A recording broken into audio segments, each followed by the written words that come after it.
मिल सके उसका आप ज्यादा से ज्यादा लाभ ले सके।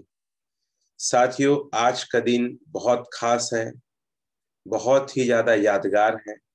और आज के दिन जो मुझे अपने स्कूल और कॉलेज के दिन याद आ जाते थे, बसंत पंचमी का दिन जहाँ पे माँ सरस्वती की हम स्कूल में पूजा अर्चना करते थे और आभार व्यक्त करते थे कि हे ज्ञान की देवी, हमें भी एक ज्ञान देना, हमें भी वरदान देना।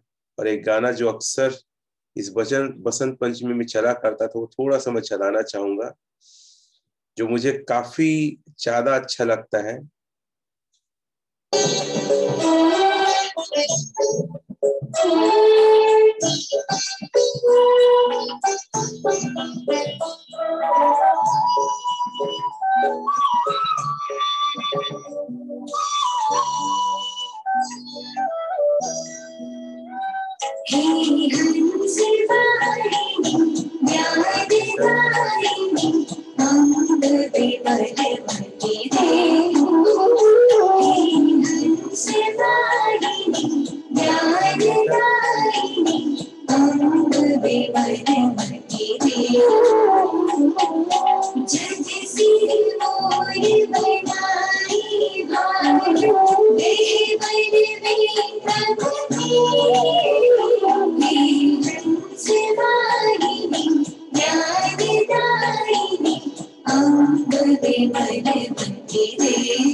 Thank you. ये जो सॉन्ग है कई लोग को अपने स्कूल के समय याद आ गए होंगे। मैं आज जो कुछ हूं और जितना कुछ मुझे मिला है, मैं ये बात यकीन से कह सकता हूँ उसमें ज्ञान की देवी सरस्वती माँ का बहुत बड़ा योगदान है। और जहां तक मैं अपने आदत को जानता हूँ, मैं 5वीं क्लास से मैं सुबह 5 बजे उठ के ये मंत्र को रोज पढ़ता था। पहले हाथ जोड़कर, फिर कॉपी किताब को प्रणाम करके मैं पढ़ाई करना चालू करता था। और मेरी लाइफ का सक्सेस का बहुत बड़ा एक कारण है कि मैं ज्ञान पे मैं बहुत ज्यादा बिलीव किया मैं। और आज भी आप लोग को शायद पता होना चाहिए, मैं हर बार पोस्ट नहीं करता। आज सुबह 3 बजे से उठा हूँ, बहुत सारी चीजें पढ़ रहा था। ज्ञान हमेशा मैं लेते रहता हूँ। यही कारण है कि आज इस सेशन का भी मैं आप लोग को अपना अनुभव बांट रहा हूँ। तो आज बसंत पंचमी है, आज बहुत शुभ दिन है। और मैं जरूर जरूर चाहूंगा कि अपने बच्चों को बताएं कि आज कौन सा दिन है, क्यों मनाया जाता है। ज्ञान की देवी है। और ये जो ऋतु है, बसंत ऋतु जो है ना, जितने भी ऋतु होते हैं सबसे सुहाना सुहावना ऋतु होते हैं। और इस समय हरियाली और खुशबू जो है काफी ज्यादा प्रकृति में फैली होती है। और होली का शुभारंभ भी होता है। जैसे आप बचपन में देखे होंगे, हम होली का डांग भी गाड़ते थे आज ही के दिन। मुझे वो भी बचपन के अच्छे दिन याद हैं कि हम दोस्त मिलके प्लानिंग करते थे कहाँ पे अपने को होली बनाना, चलो भाई चलते हैं। ठीक है, ऐसे बहुत सारे सुनहरे यादें हैं आज के दिन में। तो थैंक यू साथियों, आप लोगों ने मेरे साथ सरस्वती माँ का वंदना किया, पूजा की, इसके लिए आपको बहुत बहुत धन्यवाद। और साथियों, आज का मेरा सेशन भी कुछ इसी विषय पे है, सेल पर आधारित है। सेल कैसे हमें ज्यादा निकालना है, क्या कारण होते हैं, तो हम समझने का प्रयास करते हैं सेल हम ज्यादा कैसे निकाल सकते हैं। तो कुछ कुछ चीजें हैं जो आपको बहुत अच्छे से क्लियर होना चाहिए। डायरेक्ट सेलिंग का एक्चुअल में फार्मूला क्या है, तो 2 वर्ड्स है, उसको सबसे पहले समझते हैं। सबसे पहला वर्ड्स है कमीशन जॉब। दुनिया में 2 प्रकार के जॉब होते हैं, एक होता है सैलरी बेस पे जॉब होता है और दूसरा कमीशन बेस पे होता है। जो दोनों मैं लिखा हूं, पहला येलो कलर में लिखा है जो देखिए कमीशन जॉब, जिसको कमीशन सेल्स भी कहते हैं। दूसरा होता है प्रोसेस जॉब, ठीक है, जिसको सैलरी जॉब भी कहा जाता है। तो 2 प्रकार के जॉब होते हैं, अपनी डायरी में लिखना। एक कमीशन जॉब होता है और दूसरा होता है सैलरी जॉब होता है। ये दोनों के बीच में अंतर क्या है? जो सैलरी जॉब होता है वो फिक्स होता है। आप कहीं काम कर रहे हैं, उसका फायदा हो नुकसान हो कोई फर्क नहीं पड़ेगा, आपको उतना पैसा देगा। जैसे आप एक कपड़े दुकान में है, एक जूते दुकान में है, एक शोरूम, जहां भी आप हैं, आपको 5 हज़ार महीने के लिए बोला है। उसका फायदा हो नुकसान हो, या करोड़ों का फायदा या नुकसान हो, वो आपको 5 हज़ार देगा महीने का। इसे हम कहते हैं सैलरी जॉब। इस सैलरी जॉब में 2 प्रकार के होते हैं, आप नोट कर लेना। सैलरी जॉब जो 2 प्रकार का होता है, एक होता है गवर्नमेंट सेक्टर का होता है, दूसरा प्राइवेट सेक्टर का। ये सारा चीज मैं इसमें नोट नहीं किया हूं क्योंकि ऑलरेडी आप ये जानते हैं, फिर भी आप नोट करिए अपनी जानकारी के लिए कि सैलरी जॉब 2 प्रकार का होता है। सबसे पहला होता है वो है गवर्नमेंट जॉब और प्राइवेट जॉब।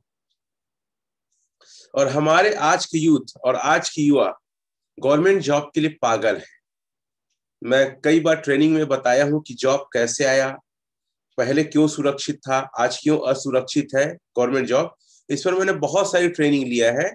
एक आध बार मैं फिर इस विषय को लेकर ट्रेनिंग में आऊंगा कि जॉब कितना सुरक्षित है और जॉब करने वाला का क्या आज जिंदगी है। रॉबर्ट टी कियोसाकी का 21वीं सदी का वैसा है, उस बुक से लेकर मैं उस पॉइंट को कवर करता हूं। तो सैलरी जॉब गवर्नमेंट जॉब होता है, प्राइवेट जॉब होता है। लोगों को ये आकर्षण क्यों लगता है और किनको लगता है, मुझे कहते हुए कोई दुख नहीं होता है। 2 प्रकार के लोगों को जॉब आकर्षण लगता है। पहले कौन लोग होते हैं? जो लोग अलाल होते हैं, कहने मुझे कोई मतलब दुख नहीं है, अलाल होते हैं। दूसरा, जिनके बड़े सपने नहीं होते। ये 2 ही लोग, ये 2 कैटेगरी के लोग हमेशा जॉब के पीछे पागल होते हैं, जॉब के पीछे भागते हैं। खासकर गवर्नमेंट जॉब में देखना, कुछ एक्साइटमेंट, जब शुरू शुरू जॉब लगता है एक्साइटमेंट के साथ काम करते हैं, या प्राइवेट में देखना, लेकिन कुछ सालों बाद निठल्ले हो जाते हैं, कुछ सालों बाद सुस्त हो जाते हैं, कुछ सालों बाद फॉर्मेलिटी निभाने के लिए काम करते हैं। और यही कारण है इनकी सेहत सबसे ज्यादा खराब होती है, मोटे होते हैं, बीमार होते हैं।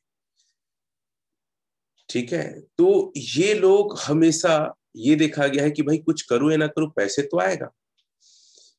तो ये थोड़ी सलाल किस्म के होते हैं। और दूसरा क्या होता है, इनके कोई बड़े सपने नहीं होते। आप अगर अक्सर देखेंगे जॉब करने वाले को, खासकर गवर्नमेंट जॉब वाले को, आप ऑडी, जगुआर, मर्सिडीज बेंज है, वॉल्वो है, इस टाइप की गाड़ी लेते हुए आप नहीं देखेंगे। और प्राइवेट जॉब में जो सीईओ के मतलब बड़े पोस्ट होते हैं वो लोग ले पाते हैं, लेकिन वहां भी बहुत मुश्किल होता है। तो आप सबसे पहले पॉइंट लिखे होंगे, 2 प्रकार के जॉब होते हैं, कमीशन जॉब और सैलरी जॉब। ठीक है। अब सैलरी जॉब 2 प्रकार के होते हैं, एक गवर्नमेंट एक प्राइवेट। गवर्नमेंट या प्राइवेट में लोग क्यों काम करना चाहते हैं? 2 प्रकार के लोग, जो अलाल होते हैं और जिनके सपने बड़े नहीं होते हैं। एकदम क्लियर होना चाहिए, तब आपको समझ में आएगा कि ये सेल क्यों इतना बड़ा है, क्यों सेल को दुनिया का सबसे ग्रेटेस्ट प्रोफेशन कहा जाता है, क्यों कमीशन बेस पे काम करना सबसे अच्छा काम माना जाता है। मैं जब स्कूल के समय था ना, तो मुझे एक जॉब थोड़ा सा अच्छा लगता था, वो है टीचर।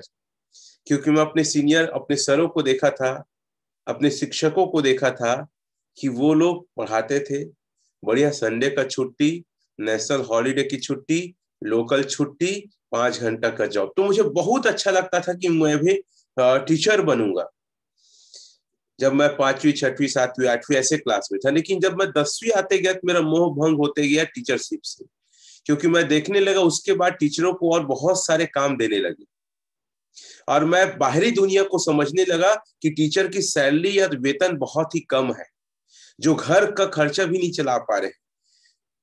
तो मुझे उसका भी मोह भंग हो गया, इसलिए मैंने टीचर का फॉर्म भरा, घर वाले कहने के अनुसार 2004 में आई थिंक। मैंने जॉब का फॉर्म तो भरा, लेकिन मैंने परीक्षा दिलाने रायपुर तक नहीं गया मैं। तो खैर ये अलग बातें हैं जो कभी और आराम से करूंगा। और मैं फिर उसके बाद जब 12वीं आते गया तो मुझे लगने लगा कि प्राइवेट सेक्टर ऐसा सेक्टर है जहां पे मैं जितना काम करूंगा, जितना मेरी क्षमता होगी, मैं पैसे कमा सकता हूँ। तो मुझे एक विजुलाइज होता था, एक कल्पना करता था, ऐसा कोई काम मिल जाए यार, जहां पे मैं जब मर्जी पड़े काम करूं, और जब मर्जी करे मैं घूमूं और आराम करूं। और एक लाइफ स्टाइल ऐसा होना चाहिए जहां पे पैसे की तंगी नहीं होना चाहिए, इंतजार ना करूं कि वो महीने आएगा तो पैसा मिलेगा। ये 12वीं के बाद मेरी एक थॉट बनने लगी। और अच्छा है, बहुत अच्छा, ऊपर वाले का शुक्रिया कि मुझे सैफ साहब जैसा जो मेरा सपना था वही मुझे मिला। अच्छा, ऐसे कितने लोग मेरे जैसे सोचते थे? कोई चैट में लिख के बताएंगे कि आई नो गवर्नमेंट जॉब, मुझे कुछ ऐसा करना है जिससे बड़े सपने पूरे हो, काम करने का मन करे तो काम करूं, और घूमने का मन करे तो घूमूं, और एक अच्छी लाइफ स्टाइल हो। ऐसा कितने लोग मेरे जैसे सोचते थे? वो लिख के अपनी बात बताएंगे। तो साथियों, ये मेरा सोच था, पता नहीं आप में से कितने लोग का सोच था। बहुत सारे लोग एक साथ लिख दिए, उदालसा जी, रजक जी, फिर सुरेन जी, दीपक जी, अंकिता जी, से काफी सारे लोग। शिव प्रसाद जी, वाह बढ़िया है, पूर्णिमा जी, दिव्य प्रकाश शर्मा जी, कलावती जी, ऐसे काफी सारे लोग लिख रहे हैं, टेक्चन जी, सूर्या, ऐसे वाह। तो काफी अच्छा है, चलो थैंक यू, आप लोग मेरे सोच के हैं, और वही चीज मुझे मिला। कमीशन जॉब क्यों बड़ा है, या कमीशन जिसमें मिलता है वो सेल करने से क्या फायदे? आपको पता है, एक व्यक्ति जो सैलरी जॉब में है और दूसरा जो कमीशन जॉब में है, तो सैलरी जॉब की अपेक्षा कमीशन जॉब वाला ज्यादा खुश रहता है। और आप देखेंगे वो रोज सुबह उठता है, इसलिए तैयार होता है कि उसको ऑफिस जाना है, काम में जाना है, दुकान जाना है। रोज कम से कम 8 घंटा वहां पे जॉब करेगा, वहां टाइम देगा, तब उसको महीने में एक बार सैलरी मिलेगी। लेकिन जो कमीशन जॉब वाले होते हैं ना, कमीशन पर सेल जो करते हैं, वो अगर एक महीने भी एक डील हो गया तो पूरे महीना भर का वसूल कर देता है।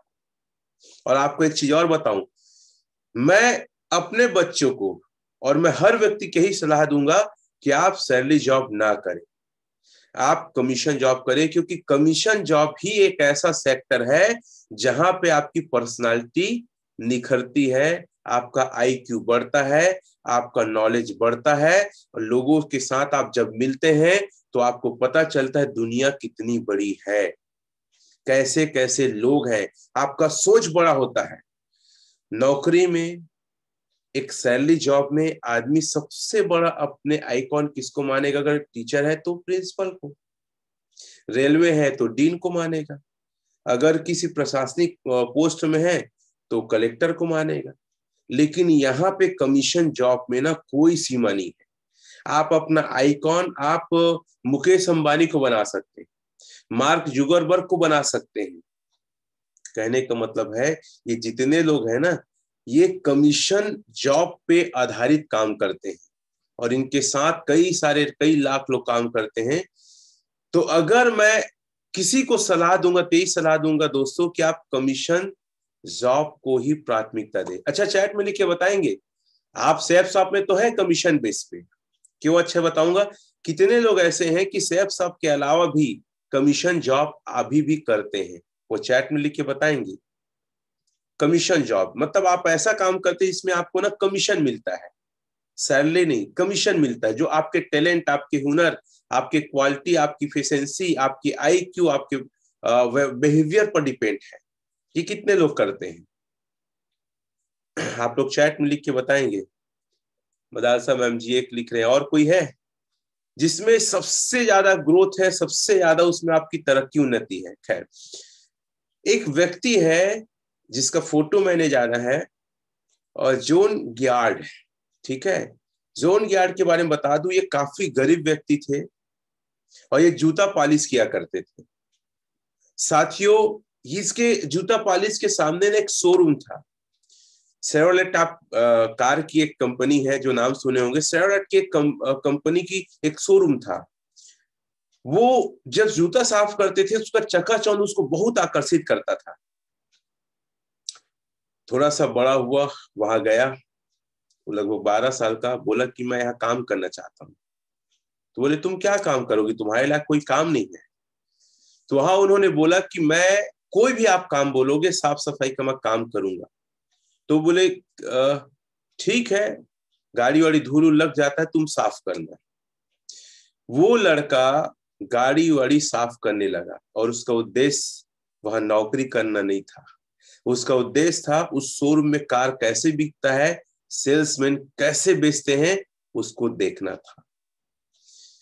साथियों, लगातार लगातार 4 साल तक वहां साफ सफाई करता रहा, वहां कार बेचने के तरीके को सीखता रहा, सीखते रहा, सीखते रहा, सीखते रहा।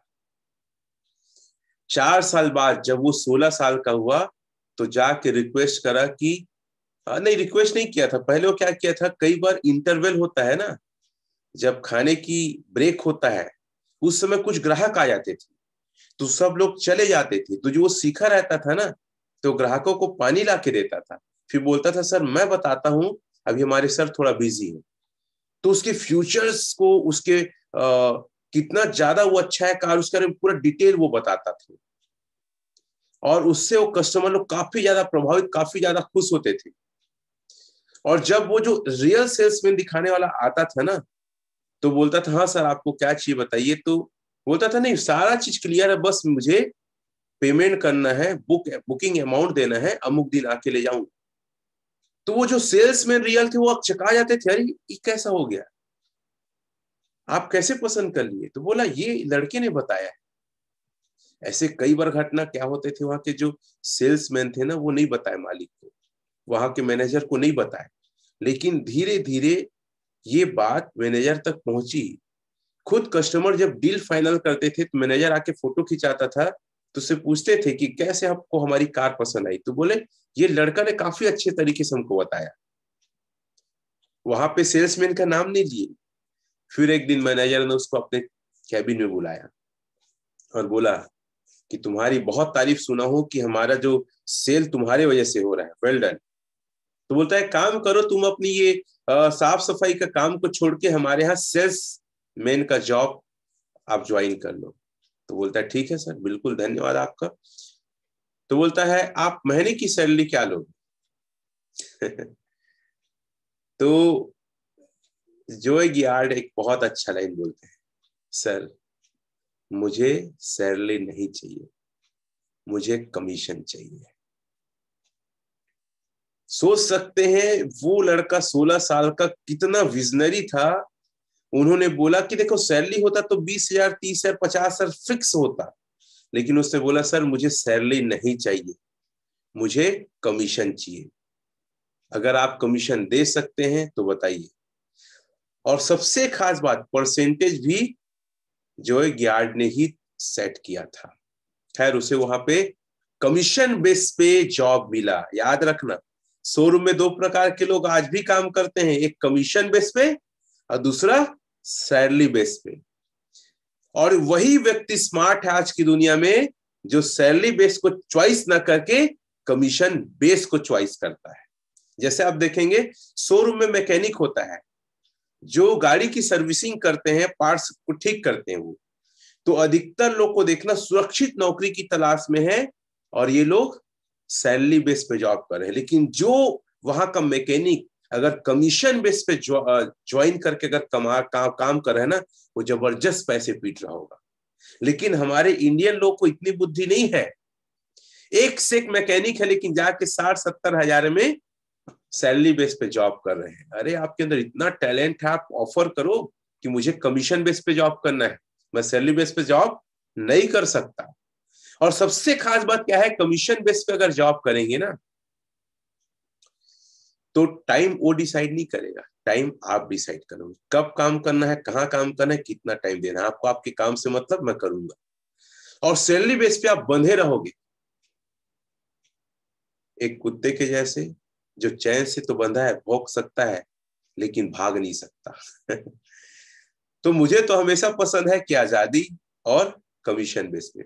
और इसके नाम से वर्ल्ड रिकॉर्ड है ना, वो भी कोई छोटा मोटा रिकॉर्ड नहीं है।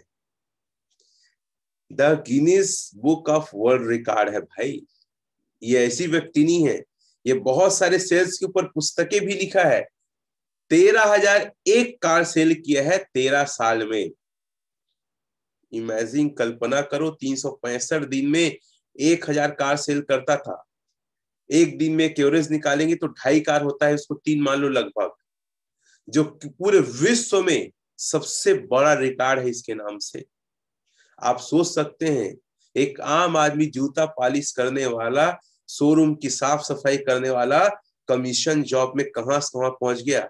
और कमीशन जॉब में दुनिया का सबसे अमीर आदमी है, इतने छोटे स्तर पे, इतने बड़े स्तर पे। आज ये बहुत सारे इन्वेस्टमेंट करते हैं, बहुत सारे फॉर्म चलाते हैं, बहुत जगह से आज इनका पैसा आता है। दुनिया का अमीर आदमियों की गिनती में आता है सेल्स के फील्ड में ना। इतनी बड़ी ताकत है। और आप लोग को बधाई हो कि आप भी डायरेक्ट सेलिंग इंडस्ट्री में कमीशन बेस पे आप जॉब कर रहे हैं। आप जब जब सेल करते हैं आपको कमीशन मिलता है, और ये सबसे बड़ी बात है। मैंने भी इसका चुनाव किया, आज मुझे और गर्व होता है कि मैं कमीशन बेस पे यहाँ पे काम कर रहा हूं। और मेरे साथ जितने लोग जुड़ रहे हैं, मैं जो भी ऑफर लाऊंगा, जो भी चीज लाऊंगा, मैं आपको कमीशन बेस पे अपने साथ काम करने के लिए प्रेरित करूंगा। साथियों, एक रीजन समझने की कोशिश करते हैं कि डायरेक्ट सेलिंग इंडस्ट्री में या कमीशन बेस जॉब पे लोग फेल क्यों होते हैं, क्यों वे असफल हो जाते हैं। 3 रीजन बताऊंगा। पहला रीजन कंस्ट्रक्शन और दूसरा है डिसकंस्ट्रक्शन। ये स्पेलिंग थोड़ा सा मिस्टेक हो गया है। साथियों, कंस्ट्रक्शन मतलब क्या होता है, निर्माण होता है। मतलब जैसे घर बनता है ना, निर्माण हो रहा है। तो आप अगर निर्माण कर रहे हैं तो कमीशन जॉब पे आप उन्नति करेंगे, ताबड़तोड़ पैसे कमाएंगे। कमीशन बेस पे जो 2 प्रकार के लोग होते हैं, नोट कर लेना। एक व्यक्ति होता है जो कंस्ट्रक्शन मतलब विकास करता है, और दूसरा होता है डिसकंस्ट्रक्शन मतलब अपना पतन करता है। ये 2 प्रकार के लोग होते हैं, और जो कंस्ट्रक्शन करता है वही आगे बढ़ता है। देखना, आप कमीशन जॉब पे एक व्यक्ति 10 साल से है, एक व्यक्ति 1 साल से है, 10 साल से ज्यादा कमाल 1 साल का व्यक्ति कर लेता है। वो क्या क्या कारण है, वो कैसे होता है। तो कंस्ट्रक्शंस में सबसे पहले अगर आप कमिटमेंट दिखाते हैं, अगर आप कमिटमेंट के साथ काम करते हैं तो आप उन्नति करते हैं, और कंफर्ट जोन में रहते हैं तो आपका पतन होगा। कंफर्ट जोन क्या है? वही आदतें जो आदत आपको पीछे करती है, आज भी आप नहीं छोड़ पा रहे। जैसे एक बात हो सकती है आप देरी से उठ रहे हैं, दूसरा हो सकता है आप अपने नॉलेज को नहीं बढ़ा रहे, तीसरी चीज हो सकती है आप हमेशा शिकायत कर रहे हैं, चौथी चीज हो रहा है आप पुस्तक नहीं पढ़ रहे हैं, पांचवा चीज हो सकता है आप रिकॉर्ड मेंटेन नहीं कर रहे हैं, छठवां चीज, अपने मन को मार के भी आप लोगों किसी मिलने नहीं जा रहे। ये सारे कारण क्या है? आपके कंफर्ट जोन है। कमिटमेंट जोन क्या है? दुनिया इधर की उधर हो जाए, मुझे तो पुस्तक पढ़ना है, मुझे तो सुबह उठना है, मुझे तो लोगों से मिलना है, मुझे तो रिकॉर्ड बनाना है, मुझे लोगों को कॉल करना है। ये सारे क्या है? Commitment zone. और कमीशन जॉब में वही व्यक्ति ताबड़तोड़ पैसे कमाता है जो कमिटमेंट के साथ काम करता है। कमीशन जॉब को लेकर कुछ उदाहरण, आप जितने प्रॉपर्टी डीलर देखेंगे, आप छोटे से छोटे लोग आज ताबड़तोड़ पैसे कमा रहे हैं। मैं ऐसे कई बिलासपुर के प्रॉपर्टी डीलर को जानता हूं। आधारशिला बिल्डर्स, जो आप लोगों नाम सुना होगा, वो मेरे पिताजी के दोस्त थे। बहुत छोटे लेवल में थे ना।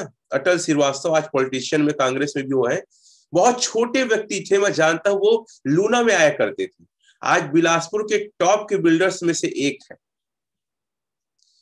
तो साथियों, ऐसे बहुत सारे ऐसे लोग हैं जो कमीशन पे, आपको पता है प्रॉपर्टी डीलिंग में अगर 2% भी कमीशन आता है ना, बहुत बड़े पैसे होते हैं। जो व्यक्ति एक कलेक्टर है ना, जितना नहीं कमा रहा है उससे कहीं ज्यादा प्रॉपर्टी डीलर्स कमा रहे हैं, आपको बताना चाहिए। जो व्यक्ति मतलब कहना चाहिए गाड़ी के सामान को ठीक कर रहा है, जो गैरेज चला रहा है, उससे कहीं ज्यादा कौन कमा रहा है? जो सेकेंड हैंड गाड़ी को कमीशन के बेस पे सेल कर रहा है। जैसे बिलासपुर ईदगाह चौक और मध्यनगरी चौक में बहुत सारे सेकेंड गाड़ी को बेचने का शोरूम है। 2 व्हीलर का, 4 व्हीलर का तो बिलासपुर में 50-100 ठो होगा। ये लोग उससे कहीं ज्यादा कमा रहे हैं जो शोरूम में काम कर रहे हैं या गाड़ी को गैरेज में ठीक कर रहे हैं। क्योंकि ये लोग किस बेस पे है? कमीशन बेस पे है। तो कमीशन बेस पे कामयाबी का सबसे बड़ा रास्ता है कमिटमेंट जोन। कंस्ट्रक्शन करिए अपने आप का। अगर डिस्ट्रक्शन करेंगे, कंफर्ट जोन में रहेंगे, तो ये आपको सबसे ज्यादा कंझट वाला चीज लगेगा। पता है, सेल्फ शॉप या डायरेक्ट सेलिंग भी क्या है? ये है कमीशन जॉब। यहाँ पे किसको मजा नहीं आ रहा है, किसको बोझ लग रहा है, किसको परेशानी लग रहा है? जो कंस्ट्रक्शन नहीं कर रहा अपने आप का, जो कमिटमेंट के साथ काम नहीं कर रहा, उसको काफी ज्यादा ये परेशानी वाला चीज लग रहा है। लेकिन जो अपने आप को विकास कर रहा है, कमिटमेंट के साथ काम कर रहा है, उसको बहुत ज्यादा मजा और आनंद आ रहा है। तो साथियों, ये जो एक यार्ड का एक वर्ल्ड रिकॉर्ड है, इसके कुछ बुक्स है, मैं ऑर्डर करने वाला हूं। साथियों, डायरेक्ट सेलिंग इंडस्ट्री में लोग फेल क्यों होते हैं? ठीक है, फेल होने के क्या क्या कारण है वो हम समझने की कोशिश करते हैं। लोग पता है हार्ड वर्क से डरते हैं। अगर आप कमीशन बेस जॉब कर रहे हैं, आपको पता है बहुत हार्ड वर्क है। आपको पता है रात को 2 बजे उठ के जाना पड़े ना, तो भी आपको जाना पड़ेगा। सुबह कोई क्लाइंट बुलाएगा 5 बजे, आपको जाना पड़ेगा। आपका सोने का मन है दोपहर, तो जाना पड़ेगा। हार्ड वर्क है, बारिश है, धूप है। एक्चुअल में क्या है ना, कमीशन बेस अपने हिसाब से काम करने का नहीं है। ये लाइन लिख लेना। जो कमीशन बेस्ड जो जॉब है ना, वो आपके इच्छा के अनुसार काम करने का नहीं है, प्रॉस्पेक्ट की इच्छा के अनुसार काम करने का है। ठीक है, वो आपको जो टाइम देगा उस टाइम में आपको जाना पड़ेगा। सैलरी जॉब पे क्या होता है? 10 से 5 फिक्स है, लेकिन ये फिक्स नहीं है। हाँ, लेकिन ये भी बात है, 1 हफ्ते का काम को आप 1 घंटे में निपटा सकते हैं, 1 महीने की इनकम को आप 1 दिन में कमा सकते। इतनी बड़ी ताकत है। और बाकी समय आप रेस्ट कर सकते हैं, आराम कर सकते हैं, वो आपके ऊपर है। तो आप कितना मेहनत करते हैं और 10 दिन के काम को 1 दिन में आप कर सकते हैं, ये आपके ऊपर है। तो ये हार्ड वर्क मांगता है आपसे। और आपको गुड हैबिट, अच्छी आदतें आपको डेवलप करना पड़ेगा अगर आप कमीशन जॉब पे सफल होना चाहते हैं। जैसे कि अच्छी आदत में कौन कौन हो सकता है? आपका लुक, आपका दिखना जबरदस्त होना चाहिए, जिससे आपका क्लाइंट, आपके प्रोस्पेक्ट आपको देखते साथ ही प्रभावित हो जाए। आपका बिहेवियर अच्छा होना चाहिए, आपकी आदतें अच्छी होनी चाहिए। ये सारा चीज, गुड हैबिट, लर्निंग एटीट्यूड, हमेशा सीखने के लिए तैयार रहो। अगर प्रोस्पेक्ट को डील कर रहे हो, पेन डायरी लेके बैठो। ऐसा नहीं कि आप ही उसको जो बता रहे हो, उसके अंदर जो अच्छी चीजें है, मैं जो करता था फॉलोअप में, अच्छी चीज समझ में आता था, तुरंत पेन और डायरी में नोट करता था। तो आप किसी को कुछ बेच रहे हो, कुछ समझा रहे हो, कुछ सेल करने का प्रयास कर रहे हो, कुछ अगर सीखने को मिले, उससे भी आप सीख लो, अपने फेलियर से सीखो आप। तो ये करोगे तो आप सक्सेस होगे। वर्क फोकस, काम पे फोकस करना है। कौन आलोचना कर रहा है, कौन बुराई कर रहा है, कौन आपके बारे में क्या सोचता है, अगर ये आप ध्यान देंगे तो कमीशन जॉब पे आप फेल हो जाएंगे। और यही अक्सर होता है। आपको पता है कमीशन जॉब पे सबसे ज्यादा आपकी आलोचना होती है, लिख लेना लाइन। आप भी डायरेक्ट सेलिंग में कमीशन बेस पे ही जॉब कर रहे हैं, कमीशन बेस पे सबसे ज्यादा आलोचना, सबसे ज्यादा आपको रिजेक्शन। लिखते जाइए, आलोचना होता है, लोग आपकी बुराई करते हैं। आलोचना मीन्स बुराई करते हैं कि अरे वो करती है, ऐसा करती है, ये है, ऐसा आदमी है, वो तो खराब नेचर, उसके पास मत मिला, ऐसे करके बहुत आलोचना होगा। और दूसरा, रिजेक्शन मिलेंगे, फेलियर आपको बहुत सामना करना पड़ेगा। जो कमीशन जॉब है ना, इसीलिए लोग इसको ना डरते हैं, या कहना चाहिए ज्यादा इसमें लोग नहीं आते। जैसे कई बार आप जाते हैं ना फॉलोअप में या लोगों को प्लान देने के लिए, लोग क्या बोलते हैं, ये सब हमारे काम का नहीं। क्यों बोलते हैं? क्योंकि लोग दो ही चीज से सबसे ज्यादा डरते हैं, एक तो आलोचना होगा और दूसरा रिएक्शन, मतलब फेल होने से। तो आप अपने काम पे फोकस कीजिए, आलोचना लोग करते हैं या आप फेल होते हैं, उस पर आपको ध्यान बिल्कुल भी नहीं देना है। इंपॉर्टेंट है स्किल को डेवलप करो। अगर कोई आदमी स्किल को डेवलप कर रहा है, नॉलेज गेन कर रहा है, तो उसको ये काम मजा आता है, आसान लगने लगता है, और फोकस रहता है अपने गोल पर। रास्ते में कितना भी चैलेंज आए, मुसीबत आए, वो उसको नहीं देख के अपने गोल, अपने टारगेट पे फोकस करना। भाई मेरे को इस महीने इतना कमाना है, मेरे को इस हफ्ते इतना कमाना है, मेरे को आज इतना कमाना है। तो अगर ये सारा चीज करेंगे तो आप फेल बिल्कुल नहीं होंगे, आप 100% सक्सेस होंगे। देखो, एक फेल होने का ये स्लाइड मेरा सबसे पसंदीदा स्लाइड है। एक्चुअल में जब हमारा फोकस, हमारा ध्यान जब गोल से हटता है ना, तब हमको प्रॉब्लम दिखता है। लोग फेल क्यों होते हैं आपको पता है? 80% से ज्यादा लोग, मैं शुरू स्लाइड में आप लोग को जैसे दिखाया था, आप लोग का शायद गौर नहीं किया है, देख सकते हैं आप, इसमें लिखा है पहले ही line, 80% shift in process job. Why? क्यों 80% लोग डायरेक्ट सेलिंग बिजनेस में आते हैं या कमीशन जॉब में आते हैं, लेकिन 80% लोग इसको छोड़ देते हैं? जैसे बात करूं मैं, प्रॉपर्टी डीलिंग हो गया, या मैं बात करूं सेकेंड हैंड कार का डीलिंग या बाइक का डीलिंग हो गया, या मैं बात करूं डायरेक्ट सेलिंग इंडस्ट्री में, कमीशन जॉब में बहुत सारे लोग आते हैं, लेकिन ये लोग 80% लोग इसको छोड़ देते हैं 1 साल के अंदर। क्यों? क्यों, क्या कारण है कि इसको छोड़ के वो चले जाते हैं? चले जाने का कारण यहाँ पे आपको समझ में आएगा, स्लाइड में समझ में आएगा। सबसे पहले ये लोग कमीशन जॉब में आने के बाद भी इंजॉयमेंट को महत्व देते हैं। याद रखना, जो सैलरी जॉब है उसके लिए इंजॉयमेंट एक बार एक्सेप्ट भी है, उनके लिए चलेगा, लेकिन कमीशन जॉब के लिए इंजॉयमेंट अलाउ नहीं है। जब तक उनके पास काम है, उनके गोल है, उनके क्लाइंट है, आप इंजॉयमेंट नहीं कर सकते। इंजॉयमेंट कैसे पता है? डायरेक्ट सेलिंग में आने के बाद भी लोग ना पिकनिक जाते हैं, डायरेक्ट सेलिंग इंडस्ट्री में आने के बाद भी लोग अपने पर्सनल दोस्तों के साथ घूमने जाते हैं। ट्रिपल एफ लिखा हूं, ट्रिपल एफ कॉमन्स क्या क्या है? फ्रेंड्स, अपने दोस्तों के साथ समय बिताते हैं, फालतू का चैटिंग करके, बात करके, मिलके आदि। फेस्टिवल, त्योहार मनाते हैं। मैं तो ऐसे से लोगों को डायरेक्ट सेलिंग इंडस्ट्री में देखा हूं, जैसे होली आएगा 5 दिन तक होली मनाएंगे। जैसे मैं देखा हूं, होली आता है, दिवाली आता है, 4 दिन तक दिवाली मनाते हैं। और ट्रिपल एफ मतलब फैमिली, फैमिली के साथ टाइम बिताते हैं। तो जो व्यक्ति डायरेक्ट सेलिंग इंडस्ट्री में है या कमीशन जॉब में है, अगर वो अपने आप को फ्रेंड में, फेस्टिवल में, फैमिली में दे रहा है, एक लाइन लिख लेना, कम से कम 3 से 5 साल ये सारे काम आपको नहीं करना है। और अगर डायरेक्ट सेलिंग इंडस्ट्री में है तो 5 साल आपको ये करना ही नहीं। अगर कमीशन बेस पे ऐसे किसी फील्ड में है जहाँ पे क्लाइंट आपको टाइम दिया है ना, उस टाइम में तो आपको ये सारी चीज ध्यान देना ही नहीं। 3 से 5 साल ये आपके लिए नहीं है, लेकिन 3 से 5 साल अगर मेहनत कर लेते हैं तो रोज आपके लिए फेस्टिवल है, रोज आपके लिए फैमिली के लिए टाइम है, रोज आपके फ्रेंड के लिए आपके पास टाइम है। कम से कम डायमंड शिप बनते तक ये विजन होना चाहिए कि मेरे लिए ये सारी चीजें नहीं। इसलिए मेरे एक स्पीच में आपने सुना होगा, मैं कई बार इसको अपनी ट्रेनिंग बताता हूँ।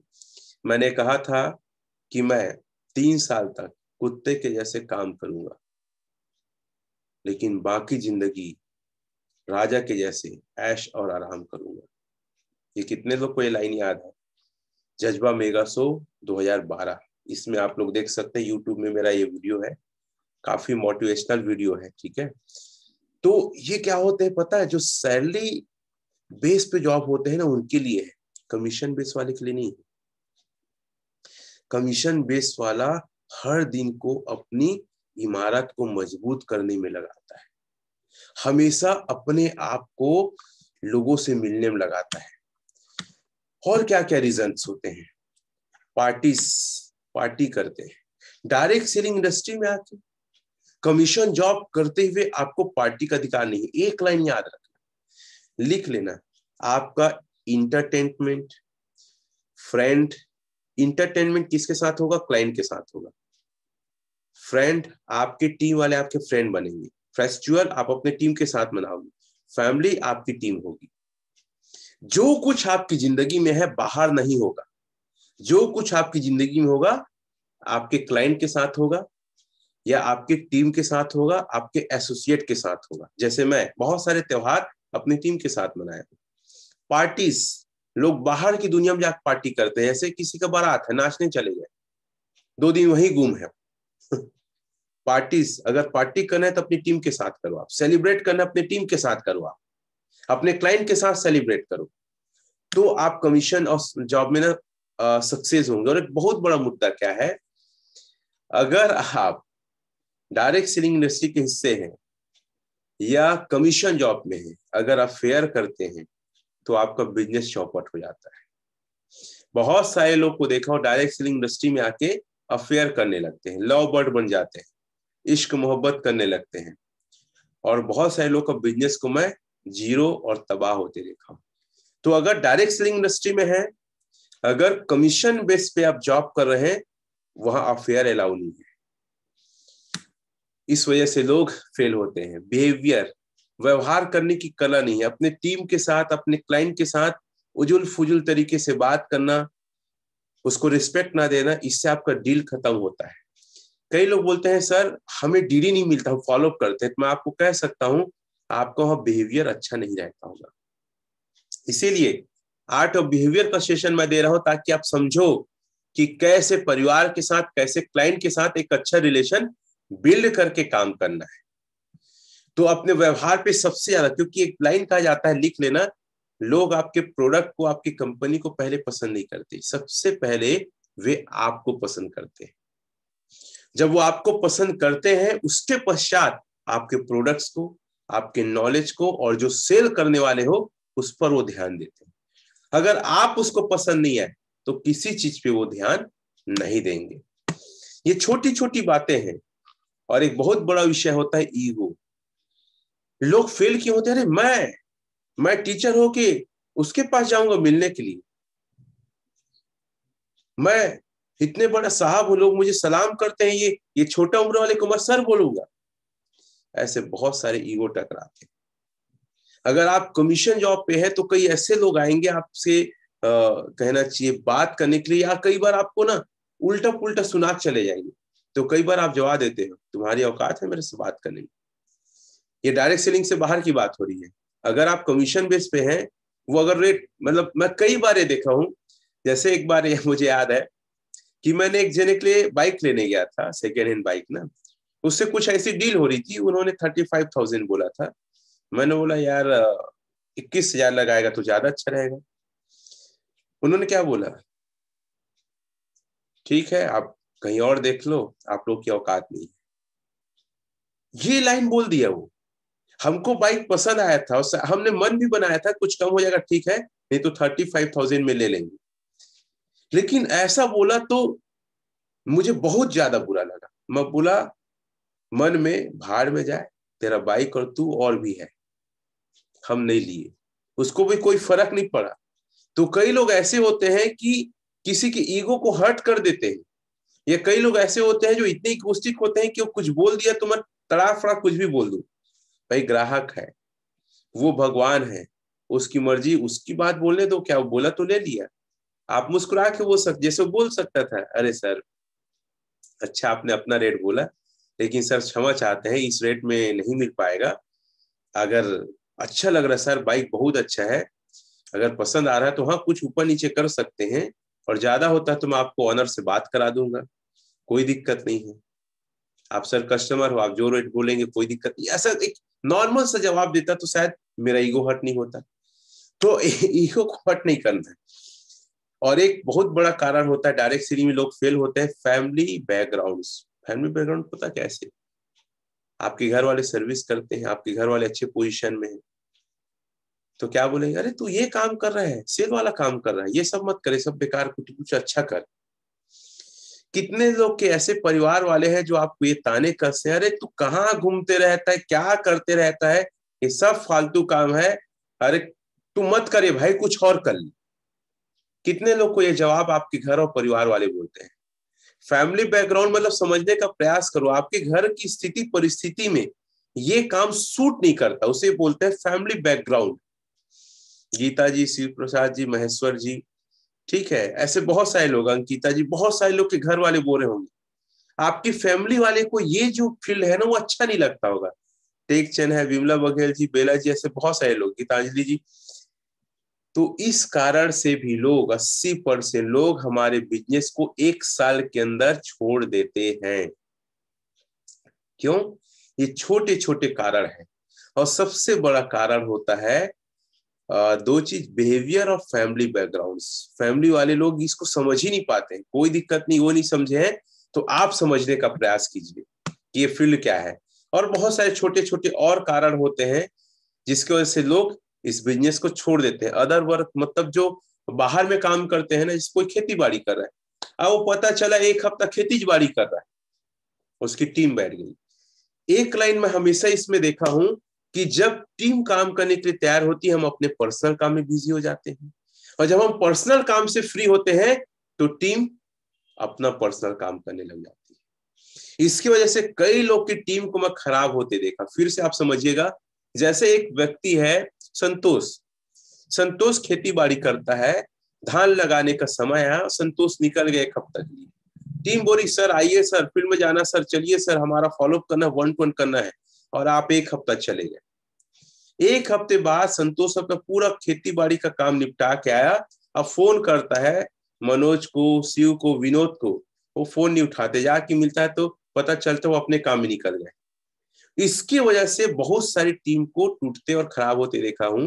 तो जब भी आप डायरेक्ट सेलिंग में है ना, अपने काम से ज्यादा अपने क्लाइंट, अपने एसोसिएट को ध्यान में रखिए, तब आपका बिजनेस ग्रो करेगा, उन्नति और तरक्की करेगा। एक और कारण है, दूसरा कारण, पहला कारण अभी तक चल रहा था ना, पहला कारण क्या था, एक बार फिर से रिपीट कर दूं ताकि आप लोग को आसानी से समझ में आए। फर्स्ट रीजन था कंस्ट्रक्शंस और डिसकंस्ट्रक्शन। इसमें 2 पार्ट थे, कंफर्ट जोन और कमिटमेंट जोन। ये सारा स्लाइड उसी का था। कौन कौन से ऐसे कारण है जो आपको डिस्ट्रक्शन करते हैं, मतलब आपका ध्यान भंग करते हैं। अभी दूसरा कारण है, दूसरा कारण क्या है, दूसरा रीजन क्या है, 80% लोग क्यों छोड़ देते हैं shift in process job, salary job को क्यों ज्वाइन कर देते हैं, क्यों उसमें शिफ्ट हो जाते हैं। ये जो सर्कल होता है ना, वो बहुत बड़ा योगदान देता है व्यक्ति को इस क्राइटेरिया को चेंज करने में। ठीक है, तो 2 प्रकार के फ्रेंड्स या लोग मिलते हैं आपको जब आप काम करना चालू करते हो, कंस्ट्रक्टिव फ्रेंड्स और डिसकंस्ट्रक्टिव फ्रेंड्स। जो कंस्ट्रक्टिव होते हैं मतलब विकास करने वाले, वो आपको ऊपर खींच कर ले जाते हैं। अगर ऐसे लोग का साथ रखते हैं, ऐसे लोग के साथ मिलते हैं, उठते हैं और बात करते हैं जो आपको आगे बढ़ाने के लिए बात करते हैं, तो आपका मन करेगा काम करने के लिए। लेकिन ऐसे लोग के साथ आप रहते हैं जो लगातार आपको डिस्क्रेडिट करते हैं, मतलब आपको नकारात्मक बात करते हैं, आपको बोलते हैं ये सब का क्या कर रहा है, फालतू है, तो आप नीचे होते जाते हैं, छोड़ने का मन बनाते हैं। जैसे आप देखेंगे दूसरी तस्वीर में क्या, माचिस की तीली है, उसको सिंबल बनाया गया है कुछ व्यक्तियों का सिर के जैसे, एक जल गया है और वो दूसरा जला रहा है, और वो बाकी सबको जला देंगे।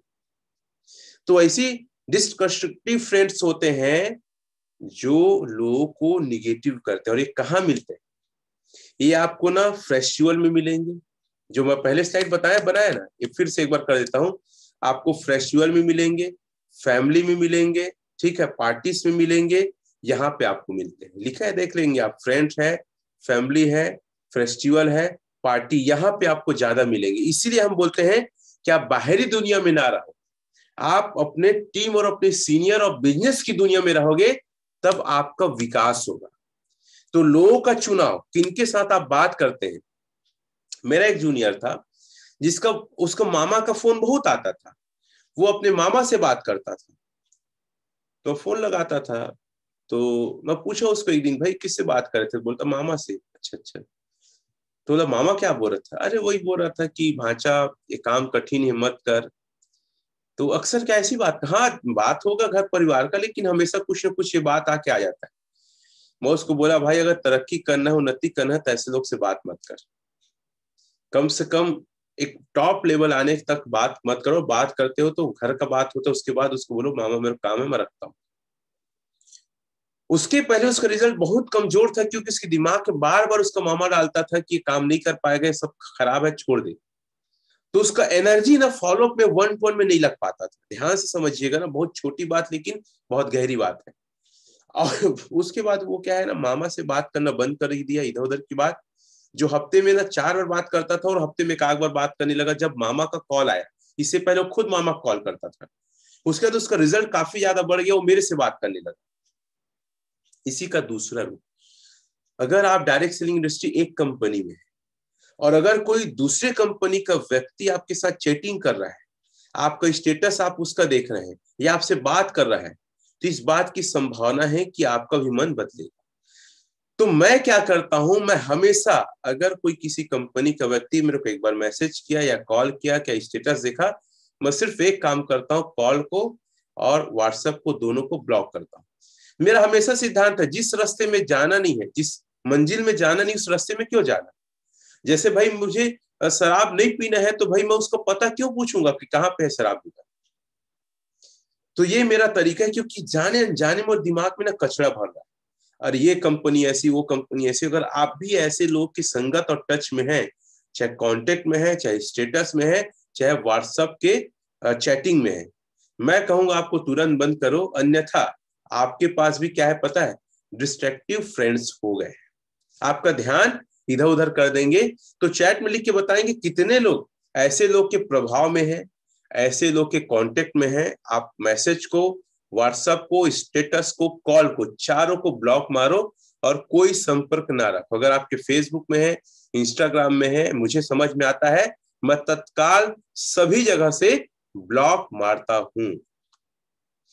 अंकिता जी अगर आपके हैं तो आप उसको तत्काल डिलीट मारिए, तब आप बेहतर तरीके से काम कर पाएंगे। नहीं तो हमेशा फील्ड में बैठेंगे, फॉलो पे बैठेंगे, क्लोजिंग करते रहेंगे, तो आप एक्साइटमेंट के साथ, बिलीफ के साथ, जोश के साथ, विश्वास के साथ बात नहीं कर पाएंगे।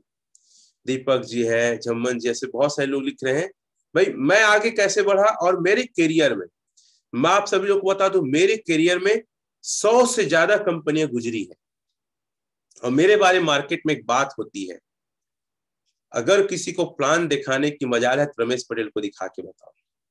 अगर किसी को चैटिंग कर सकते हो तो रमेश पटेल को कर करके दिखाओ। अगर किसी कॉल कर सकते हो तो रमेश पटेल को करके दिखाओ।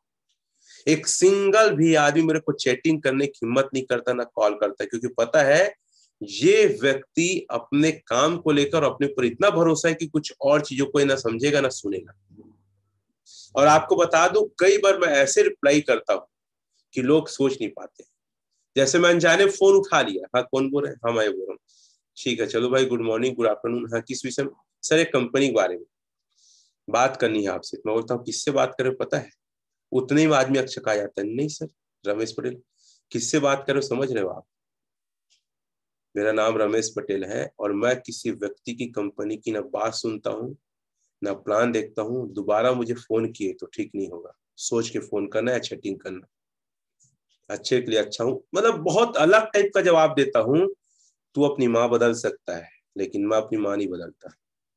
तू अपने मातृभूमि के साथ गद्दारी कर सकता है, लेकिन मैं नहीं गद्दारी करूंगा। मेरी माँ के साथ कई सारी कमी और कमजोरी हो सकती है, लेकिन मैं साबित करूंगा उसका सच्चा सपूत मैं हूं। मैं साबित करूंगा ये कंपनी क्या है, मैं साबित करके दिखाऊंगा कि मैं कौन हूं, मेरी कंपनी क्या है। तुम जैसे कायरों के जैसे नहीं है कि रमेश पटेल कुछ और सोचे। दोबारा मेरे फोन मत करना ना, चैटिंग करना, नहीं तो घर घुस के मारूंगा। ये भी लाइन मैं कई लोग को बोला हूं, बता दूं आपको, कई लोग को ऐसा बोला हूं। इसलिए मुझे कोई व्यक्ति फोन या मैसेज कॉल करने की हिम्मत नहीं करता। मेरे मोबाइल में आज तक लॉक नहीं है, इतना मोबाइल लिया हूं। कभी मेरे मोबाइल को आप हाथ में लेके सारा चीज देख सकते हैं, एक सिंगल आदमी का। कई बार हमारी टीम से लोग गए, आज भी उसका नंबर मेरे मोबाइल में नहीं है। ब्लॉक तो दूर की बात है, मैं डिलीट मार देता हूं। क्योंकि मेरा काम क्या है पता है, मैं जिस काम को कर रहा हूं उसमें मेरा फोकस करना है, और मैं अपने दिमाग को कभी डिस्ट्रैक्ट नहीं करना चाहता। मैं ऐसे लोगों को सुनना ही नहीं चाहता जिससे मुझे कोई मतलब नहीं है। तू लाख कमा, करोड़ कमा, कोई दिक्कत नहीं, ईमानदारी से कमाऊंगा। जिनको अपने भरोसे से लाया हूं उनके भरोसे को कभी नहीं तोड़ूंगा। अब मेरा जिंदगी का वसूल है, मैं मर जाऊं लेकिन अगर किसी की जान बच रही है तो मैं मरना पसंद करूंगा। लेकिन मैं स्वार्थी बन के अपनी इनकम के लिए लाखों लोग के सपने तोड़ के मैं नहीं भागूंगा। ये मेरा एथिक्स है, मेरा सिद्धांत है, और इस सिद्धांत से मैं नहीं हटने वाला। और आपकी सफलता, ये जो आपको डिस्ट्रैक्टिव करते हैं ना लोग, फ्रेंड एक लिखा है लेकिन ये लोग हैं, उसके वजह से लोग 80% लोग शिफ्ट कर जाते हैं प्रोसेस जॉब पे या किसी और कंपनी पे। तो साथियों इस बात का विशेष तौर पे आप ध्यान रखें, ऐसे लोग अपनी जिंदगी से हटाइए, आप जितना जल्दी हो सके आप हटाइए। और तीसरा रीजन क्या है? तीसरा रीजन क्या है? फिक्स माइंडसेट, और दूसरा है ग्रोथ माइंडसेट। फिर से इसको मैं कंपैरिजन करता हूं, कमीशन जॉब और सैलरी जॉब। जो लोग फिक्स माइंडसेट होते हैं वो लोग हमेशा सैलरी जॉब को चुनाव करते हैं, और जो लोग ग्रोथ माइंडसेट होते हैं वे हमेशा कमीशन बेस्ड जॉब का चुनाव करते हैं। आपको पता है फिक्स माइंडसेट वाले लोग ना 10% से ज्यादा उन्नति तरक्की अपने जीवन में नहीं करते। पैसे के मामले में उनका इंक्रीमेंट पता है 5 साल 10 साल बाद सिर्फ 10% होता है। गवर्नमेंट जॉब या प्राइवेट जॉब में देखना 10% बस उसकी तरक्की होती है, 10%। और जो ग्रोथ माइंडसेट है ना, ये जो बता रहा हूं फिक्स माइंडसेट है ना, 5 साल 10 साल बाद लिख लेना, जो फिक्स माइंडसेट है जिसको हम क्या बोल सकते हैं, सैलरी जॉब, दोनों लाइन लिख लो। उन लोग का जो इंक्रीमेंट होता है, जो ग्रोथ होता है, जो सैलरी में ग्रोथ होता है ना, मनी में ग्रोथ होता है, वो 5 से 10 साल के अंदर 10% बस होता है।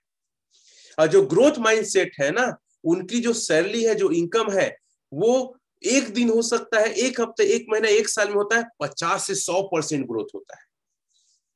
मतलब साथियों सैप शॉप में आए, आप डायरेक्ट सेलिंग इंडस्ट्री में हैं, आप जितना आप पूरी जिंदगी में कमाने वाले हैं उससे कहीं ज्यादा एक साल में कमा सकते, इतनी बड़ी ताकत है। एक साल में एक व्यक्ति नौकरी कर रहा है, एक व्यक्ति क्या है सैलरी जॉब पे है, वो जितना जिंदगी भर कमाएगा ना, आप एक महीने में कमा सकते, इतनी बड़ी ताकत है डायरेक्ट सेलिंग इंडस्ट्री।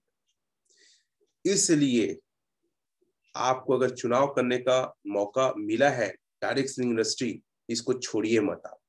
हाँ, इसको समझिए, सीखिए कैसे ग्रोथ करना है, कैसे आगे बढ़ना है। ग्रोथ माइंडसेट रखिए, फिक्स माइंडसेट मत रखिए।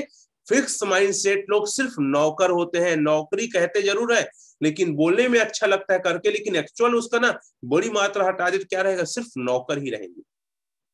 फिक्स माइंडसेट बनना है कि ग्रोथ माइंडसेट? आप लोग लिख के बताएंगे, फिक्स में एफ होगा और जी में होगा ग्रोथ, ग्रोथ माइंडसेट। तो बहुत सारे लोग पता है ग्रोथ माइंडसेट चुनाव करते हैं लेकिन छोड़ के चले जाते हैं फिक्स्ड में। तो बहुत सारे लोग, विजय जी लिख रहे हैं, शिव प्रसाद जी, विमला जी, दीपक जी, मतलब मेरी बातें समझ में आ रही है, जम्मन जी, ये सब लोग लिख रहे हैं, सत्यवती जी सर, जी जी for growth mindset, Archana ji, thank you आप सभी लोग का। और मुझे बहुत खुशी है कि चीजें आपको समझ में आ रहा है। ये तीसरा कारण है कि ग्रोथ माइंडसेट विकसित नहीं कर पाते हैं करके लोग ना फेल होते हैं। अब इसको समझिएगा, ये फोटो तो आप सभी लोग को याद होगा ऑफकोर्स याद है ना? आप देखेंगे सरस्वती, लक्ष्मी, गणेश, ये कब पूजा करते हैं? दीपावली में। अच्छा, ये एक बात कभी आपने सोचा है कि सरस्वती पहले है और एक बगल में गणेश जी और बीच में लक्ष्मी जी, ऐसा क्यों? इसको अपन बदल दे क्या, ऐसा बदल दूं क्या कि पहले लक्ष्मी रख दूं फिर मैं सरस्वती रख दूं? ऐसा तो होता ही नहीं ना, फोटो में आप कभी देखोगे। क्यों, क्यों ऐसा है? यही बात ये बताता है ग्रोथ माइंडसेट। जब आप पूजा करोगे किसकी, आप पूजा करोगे सरस्वती की, तब आपको लक्ष्मी की प्राप्ति होगी। अगर लक्ष्मी की पूजा करने जाएंगे ना, अगर आप लेफ्ट से जाएंगे तो आपको मिलेगी सरस्वती माँ, तो पहले उसकी पूजा करना पड़ेगा। अगर राइट साइड से जाएंगे तो आपको गणेश देवता की पूजा करना पड़ेगा। और दोनों क्या है, लक्ष्मी माता ज्ञान की देवी है, गजानन भगवान भी विद्या के देवता है। वेद व्यास ने बोला, गणेश जी लिखा, आपको याद है, इतना ज्यादा उनका दिमाग था, बुद्धि के देवता माने जाते हैं गणेश भगवान। तो अगर आपको लक्ष्मी मैया चाहिए, ठीक है, तो आपको सरस्वती को लेना पड़ेगा। अगर लक्ष्मी मैया चाहिए तो आपको गणेश को लेना पड़ेगा, मतलब सबसे पहले विद्या को लेना पड़ेगा, अर्थात आपको ग्रोथ माइंडसेट करना ही पड़ेगा। सेट लर्निंग सीखना पड़ेगा, समझना पड़ेगा, चीजों को आपको जानना पड़ेगा। और आप कमीशन जॉब करते हैं तो सबसे ज्यादा आपका आईक्यू डेवलप होता है, सबसे ज्यादा आप नॉलेज को लेते जाते हैं। और यही कारण है कि कमीशन बेस दुनिया में सबसे बड़ी इंडस्ट्री है और सबसे ज्यादा लोग यहां पे अमीर बने। कमीशन बेस का सबसे अच्छा आधुनिक तरीका है वह डायरेक्ट सेलिंग इंडस्ट्री। और डायरेक्ट सेलिंग इंडस्ट्री में सबसे बेहतरीन इंडस्ट्री का एक हिस्सा है सेफ शॉप, जहां पे आप अपने कमीशन को अपने दम पे बढ़ा सकते हैं। आपका इनकम, आपकी सैलरी किसी और पे डिपेंड नहीं है, आपके ऊपर डिपेंड है। आप कितना सीख रहे हो, कितना अपना विकास कर रहे हो, कितना आप लक्ष्मी मैया को पाने के लिए सरस्वती और गणेश की उपासना करते हैं। तो साथियों, ये फोटो बचपन में समझ नहीं आता था, लेकिन आज स्पष्ट समझ में आ रहा है कि भैया लक्ष्मी मैया क्या है ना, लोग ना लक्ष्मी की पूजा करते हैं, लक्ष्मी की पूजा करते हैं। अगर एक्चुअल पूजा करना है, और अच्छा बात है आज बसंत पंचमी हमने आराधना भी किया माँ सरस्वती का। अगर आपको पैसा चाहिए, अगर आपको लक्ष्मी चाहिए, तो रास्ता है सरस्वती माँ के बगल से, रास्ता है देवता, बुद्धिक देवता गणेश भगवान से। ठीक है, तो आज के बाद आप लोग ज्ञान के लिए काम करिए, ज्ञान की देवी का उपासना करें, ज्ञान के देवता का उपासना करें, तो आपको वो मिलेगा जो आप चाहते हैं। दो तरीके के लोग होते हैं, बहुत ही बेहतरीन स्लाइड है। दो तरीके के लोग होते हैं। एक वे लोग होते हैं जो मेहनत करके हाथ पैर के दम पे पैसे कमाते हैं, लकड़ी काटने वाला, ठीक है, लोहा काटने वाला, बोझा ढोने वाले, जैसे देख रहे लेबर, अभी मेरे यहाँ काम चल रहा है, लेबर लोग काम कर रहे हैं। एक जो लेबर होता है उसकी हम लोग देते हैं डेली का 250 लड़के, महिला का 200, और एक जो मिस्त्री होता है उसको हम देते हैं 400। हालांकि कई बार हम चौक से लाते हैं तो उसका चार्ज 100 रुपये बढ़ जाता है रोज का। लेकिन दूसरे प्रकार के लोग होते हैं जो स्मार्ट होते हैं और अपने दिमाग से कमाते हैं।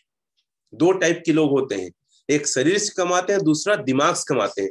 आप क्या चाहते हैं, आपके बच्चे कैसे बने, या आप किस तरीके से पैसे कमाना चाहते हैं? ठीक है, एक होता है दिमाग और दूसरा होता है शरीर। DS लिख सकते हैं, एस फॉर शरीर होता है, ठीक है, या बॉडी, बी फॉर बॉडी होता है, और बी फॉर, ठीक है, तो ये लिख सकते हैं आप लोग क्या चाहते हो, बी फॉर बॉडी और डी फॉर दिमाग लिख सकते हैं ज्यादा से ज्यादा। तो आप देखिए कि आप क्या काम करें। आपको पता है जो लोग ना सैलरी जॉब करते हैं वो लोग ना शरीर से ज्यादा काम करते हैं, और जो कमीशन बेस पे जॉब करते हैं वो लोग दिमाग से ज्यादा काम करते हैं। एक बार क्या होता है, एक फुटबॉल ना बहुत रोता है,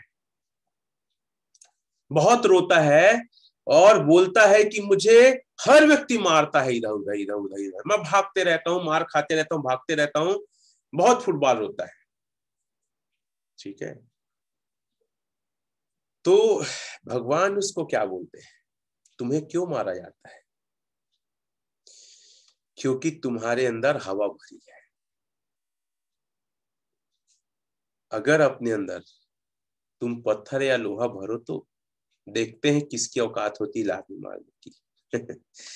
कहने का मतलब यह है कि अगर आप खाली है ना, हवा एक खाली निर्वात है, खाली है।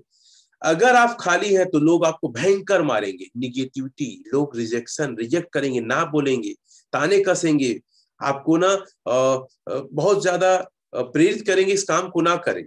आपका परिवार वाला, आपका पड़ोसी, आपका दोस्त यार बहुत ज्यादा ना सुनने को मिलेगा। लेकिन जब आप भर जाते हैं ज्ञान से, बुद्धि से, दिमाग से, नॉलेज से, तो किसी की हिम्मत नहीं होगी आपको एक लात मारे। और एक लात मारेगा, आप 10 लात मार देंगे। लात से नहीं मारना है भैया, जाके नहीं पता चला कि सर बोले 10 लात मारना है, मार खा गए, नहीं, जुबान की लात है ना। ज्ञान की लात जुबान से मारना है, लिख लो, ज्ञान की लात जुबान से मारना है। तो आप जितने ज्यादा खाली रहोगे उतना ज्यादा लोग लात मारेंगे, निगेटिविटी और ना बोलेंगे। और जितना ज्यादा ज्ञान से भरे रहोगे उतना ज्यादा लोग आपको लेना चाहेंगे, आपको कोई लात नहीं मारेगा। आगे की स्लाइड में इसमें आप और अच्छे समझ में आएगा, ठीक है, क्या तरीके हैं। तो ये काफी अच्छा स्लाइड लगता है मुझे, specially cell growth type of knowledge. कितने प्रकार के नॉलेज लेना है और वो फुटबॉल में भरना है अपने आप को, अपने फुटबॉल रूपी दिमाग में भरना है आपको। तो 4 प्रकार का होता है और इसकी तुलना हम सोल्जर से करते हैं। जो आर्मी का सोल्जर होता है, कमांडो होता है, और जो सेल्समैन होता है, दोनों एकदम समान है, दोनों में कोई खास अंतर नहीं है। जैसे देखना, सबसे पहले 4 प्रकार के नॉलेज होते हैं। तो आर्मी वाले को फिटनेस नॉलेज रखना पड़ेगा, मतलब बॉडी अच्छा रहेगा, दौड़ेगा, कूदेगा, फांदेगा, ठीक है। रोज का रोज इनका ड्रिल होता है, रोज रोज इनका थंब होता है, रोज रोज इनका प्रैक्टिस होता है। उसी प्रकार सेल्समैन को प्रोडक्ट का नॉलेज रखना पड़ेगा। और फिटनेस या प्रोडक्ट नॉलेज 10% मायने रखता है, 10% कम से कम आपके लिए होना चाहिए, एक छोटा सा हिस्सा है, ठीक है। और दूसरा है आर्मी वाले के लिए वेपन नॉलेज, हथियार कैसे चलाना है। उसी प्रकार डायरेक्ट सेलिंग का जो एसोसिएट है, सेलिंग नॉलेज, सेल कैसे करना है, टेक्निक्स वगैरह, ठीक है। जैसे ट्रिपल F फार्मूला एक टेक्निक है ना, पैसे का जुगाड़ करना टेक्निक है ना, बर्फ पिघलाना टेक्निक है, ठीक है, सही बटन ढूंढना, क्या सब टेक्निक है। तो साथियों आपको 30% नॉलेज रखना पड़ेगा टेक्निक। और तीसरा है माइंड नॉलेज। अगर आपका शरीर अच्छा है, फिटनेस अच्छा है, रोज ड्रिल करते हैं, प्रैक्टिस करते हैं, आपको हथियार चलाना आ गया, तो आपको दिमाग से मजबूत बनना पड़ेगा। जो जुनून, पागलपन, भारत माता के लिए मरना है, आतंकवादियों को भगाना है, देश की सेवा करना, देश से मरने पड़े तो ही मरने के तैयार है, ये कौन सोचता है? सोल्जर, कमांडो सोचता है। उसी प्रकार आपको भी माइंड से पावरफुल बनना पड़ेगा कि कुछ भी हो जाए, माइंड से पावरफुल कैसे, इसको मैं कुछ देने गया हूं, इससे कुछ लेने नहीं गया हूं, इसका भला कर रहा हूं, इसको वो दे रहा हूं जो उसके पास नहीं है, ये मेरे जैसे तरक्की उन्नति करेगा, मैं इसके सपोर्ट करूंगा, मैं भारत की उन्नति में योगदान दे रहा हूं, एक व्यक्ति को रोजगार दे रहा हूं। ऐसा करके अपने माइंड को जबरदस्त तरीके से पावर बनाना पड़ेगा। याद रखना, अगर आपका शरीर अच्छा है, हथियार है, लेकिन दिमाग कमजोर है, हार क्या होगे। आपको प्रोडक्ट का नॉलेज है, सेलिंग का तरीका है, लेकिन दिमाग में है फंसाने आया हूं, जोड़ने आया हूं, घर पाएगा कि नहीं, घंटा डीडी नहीं निकाल पाओगे। तो इसलिए आपका माइंड जबरदस्त तरीके से स्ट्रांग होना चाहिए। मैं कभी भी किसी का सेल लिया हूं ना, ये पछतावा नहीं किया हूं कि नहीं कर पाएगा तो क्या होगा, बस मैं सोचता था इसके पास जो मौका नहीं है मैं देने गया हूं, और इसके पास इसकी जिंदगी को बेहतर करने, इसके अंदर गुर्दा होगा, जिगर होगा, काम करने, मेहनत करने तैयार है, सीखने तैयार है, ये मेरे से ज्यादा आगे बढ़ेगा। ये सोच के मैं हमेशा बैठता था, कभी शिकायत नहीं करता था, कभी लूंज पुंज टाइप का बात नहीं करता था। चौथा है स्ट्रेटजी नॉलेज, मतलब प्लानिंग। सोल्जर और कमांडो की सबसे बड़ी खास बात क्या है पता? प्लान। जैसे सर्जिकल स्ट्राइक हुआ, कितने बजे जाना है, कहां पे उतरना है, कितने बजे तक मिशन को कंप्लीट करना है, और कितने बजे तक किस रास्ते से वापस आना है, हम कहां पे फिर वापसी के लिए कोई मतलब साधन पकड़ेंगे, ये सब प्लान पहले पेपर में करता है, ठीक है, स्ट्रेटजी बनाता है, तब उनका मिशन सफल होता है। वैसे डायरेक्ट सेलर भी स्ट्रेटजी प्लान बनाता है, कब किसको प्लान दिखाना है, कहां पे मिलना है, क्या बात करना है, रिकॉर्ड मेंटेन करना है, कौन सा कब ट्रेनिंग होगा, कौन सा क्या मीटिंग होगा, तो वो पूरा प्लानिंग करता है। तो 4 स्टेप है साथियों डायरेक्ट सेलिंग इंडस्ट्री में ग्रोथ करने का। Product knowledge 10%, selling knowledge 30%, mind knowledge 30% और स्ट्रेटजी नॉलेज 30%। ये कंप्लीट मिलके ही आपका 100% होता है। और ये होता है आपके माइंडसेट से। ये इंडस्ट्री सबसे प्यारा इंडस्ट्री है, ये इंडस्ट्री सबसे ज्यादा पैसे देने वाला इंडस्ट्री है। सेल करना सीखना है तो किससे सीखो पता है? मिस्टर नटवरलाल, मिथिलेश कुमार श्रीवास्तव, इस पर पिक्चर बनी थी अमिताभ बच्चन का मिस्टर नटवरलाल। अब इमरान हाशमी भी पिक्चर बना था नटवरलाल। मतलब लगभग सैकड़ों पिक्चर हिंदुस्तान और विदेशों में मिला के इसके ऊपर बन चुका है। He is a real Natwarlal. और ये क्या किया था कमाल, क्या सेल किया था, क्या बंदे के अंदर गुर्दा और जिगर था यार। मतलब और कौन से सन की बात है? 60, 70, 80। ये हिंदुस्तान में 30 साल तक मोस्ट वांटेड था। इसके बारे में बता दो क्या क्या किया है। ये 3 बार ताजमहल को बेचा। अरे आप पता है अपने पास प्रोडक्ट है, श्रीमद् भगवत गीता है, नोनी प्रीमियम है, 300 से ज्यादा प्रोडक्ट, उसको नहीं बेच पा रहे हो, आएगा दिखाएगा। वो आदमी ऐसे चीज को बेचता था जो बेचने की चीज ही नहीं है। अंग्रेज आए एक बार, अच्छी कहानी इसके विषय में। अंग्रेज ने देखा, बोला कि wow is a beautiful Taj Mahal. वहां खड़ा था पान वान खाते हुए, तो उसको बोलता है कि I am buy this Taj Mahal, मैं इसको खरीदूंगा करके। वो पान खा रहा था, बोला नहीं नहीं ये नहीं बिकता, नहीं नहीं आई वांट टू बाय। वो एकदम बोलने लगा खरीदना है खरीदना है। अब इसको लगा पागला, खरीदना चाहता तो बेचने में क्या दिक्कत है। ये पेपर बोला ठीक है मुझे कल तक का टाइम दो, मैं पेपर रेडी करता हूँ फिर बेचता हूँ। वो कहाँ से क्या किया, उसको ताजमहल बेच दिया। वो हाथी बाजा गाजा के साथ निकला ताजमहल में रह करके अपनी बेगम के साथ। अंग्रेज वहां का जो गेट कीपर वो रोक लिया, वो जहाँ संतरी रहता है, कहाँ जा रहे हो? बोला मैं ताजमहल को खरीदा हूँ। बोला पागल है क्या? और इसको आप देखे होंगे I think Babli and Bunty में, है ना, ये पिक्चर के जो सेंस बता रहा हूँ, फिल्म में दिखाया है। तो बोलता है ये पागल है क्या, ये ताजमहल बेचने की नहीं है, नहीं मैं खरीदा हूँ, पेपर पर दिखाता है। तो इसको धक्के मार के निकालते हैं, हाथी घोड़ा के साथ आया रहता है। तो वो केस वेस करता है।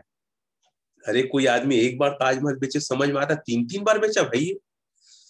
मिथिलेश कुमार श्रीवास्तव 3-3 बार ताजमहल को बेचे, लाल किला को 2 बार बेच दिए। बताओ तो आप, कोई सोच सकता है लाल किला को 2 बार बेचे हैं, संसद भवन को 1 बार बेचा है, और एक बार यहां तक कि राष्ट्रीय भवन को भी बेच दिया है। विकट खतरनाक था, 60 से 80 साल तक ना मोस्ट वांटेड था। लगभग 17 बार से ज्यादा पकड़ाया। आखिरी बार ये पकड़ाया था 84 साल की उम्र में, इसको जेल ले जाया गया था, वहां से भगत वास से पता नहीं कि कहां है। करोड़ों कमाए। अब जब इसे इंटरव्यू नहीं किया कि भाई आप कैसे ताजमहल को बेच दिए, कैसे लाल किला को, संसद को, राष्ट्रीय भवन को, तो बोलता है लोग लेना चाहते हैं तो बेचने में क्या दिक्कत है। ये इसका कहना था, लोग खुद लेना चाहते हैं, मैं थोड़ी बोला। और उन्होंने गवर्नमेंट को यह भी प्रपोजल किया था बहुत सॉलिड कि सर अगर आप लोग मुझे अधिकार दो और मुझे अगर आप लोग बोलो तो मैं भारत का वर्ल्ड बैंक का पूरा कर्जा उतार दूंगा। वो लिखित में देता हूं बोला था।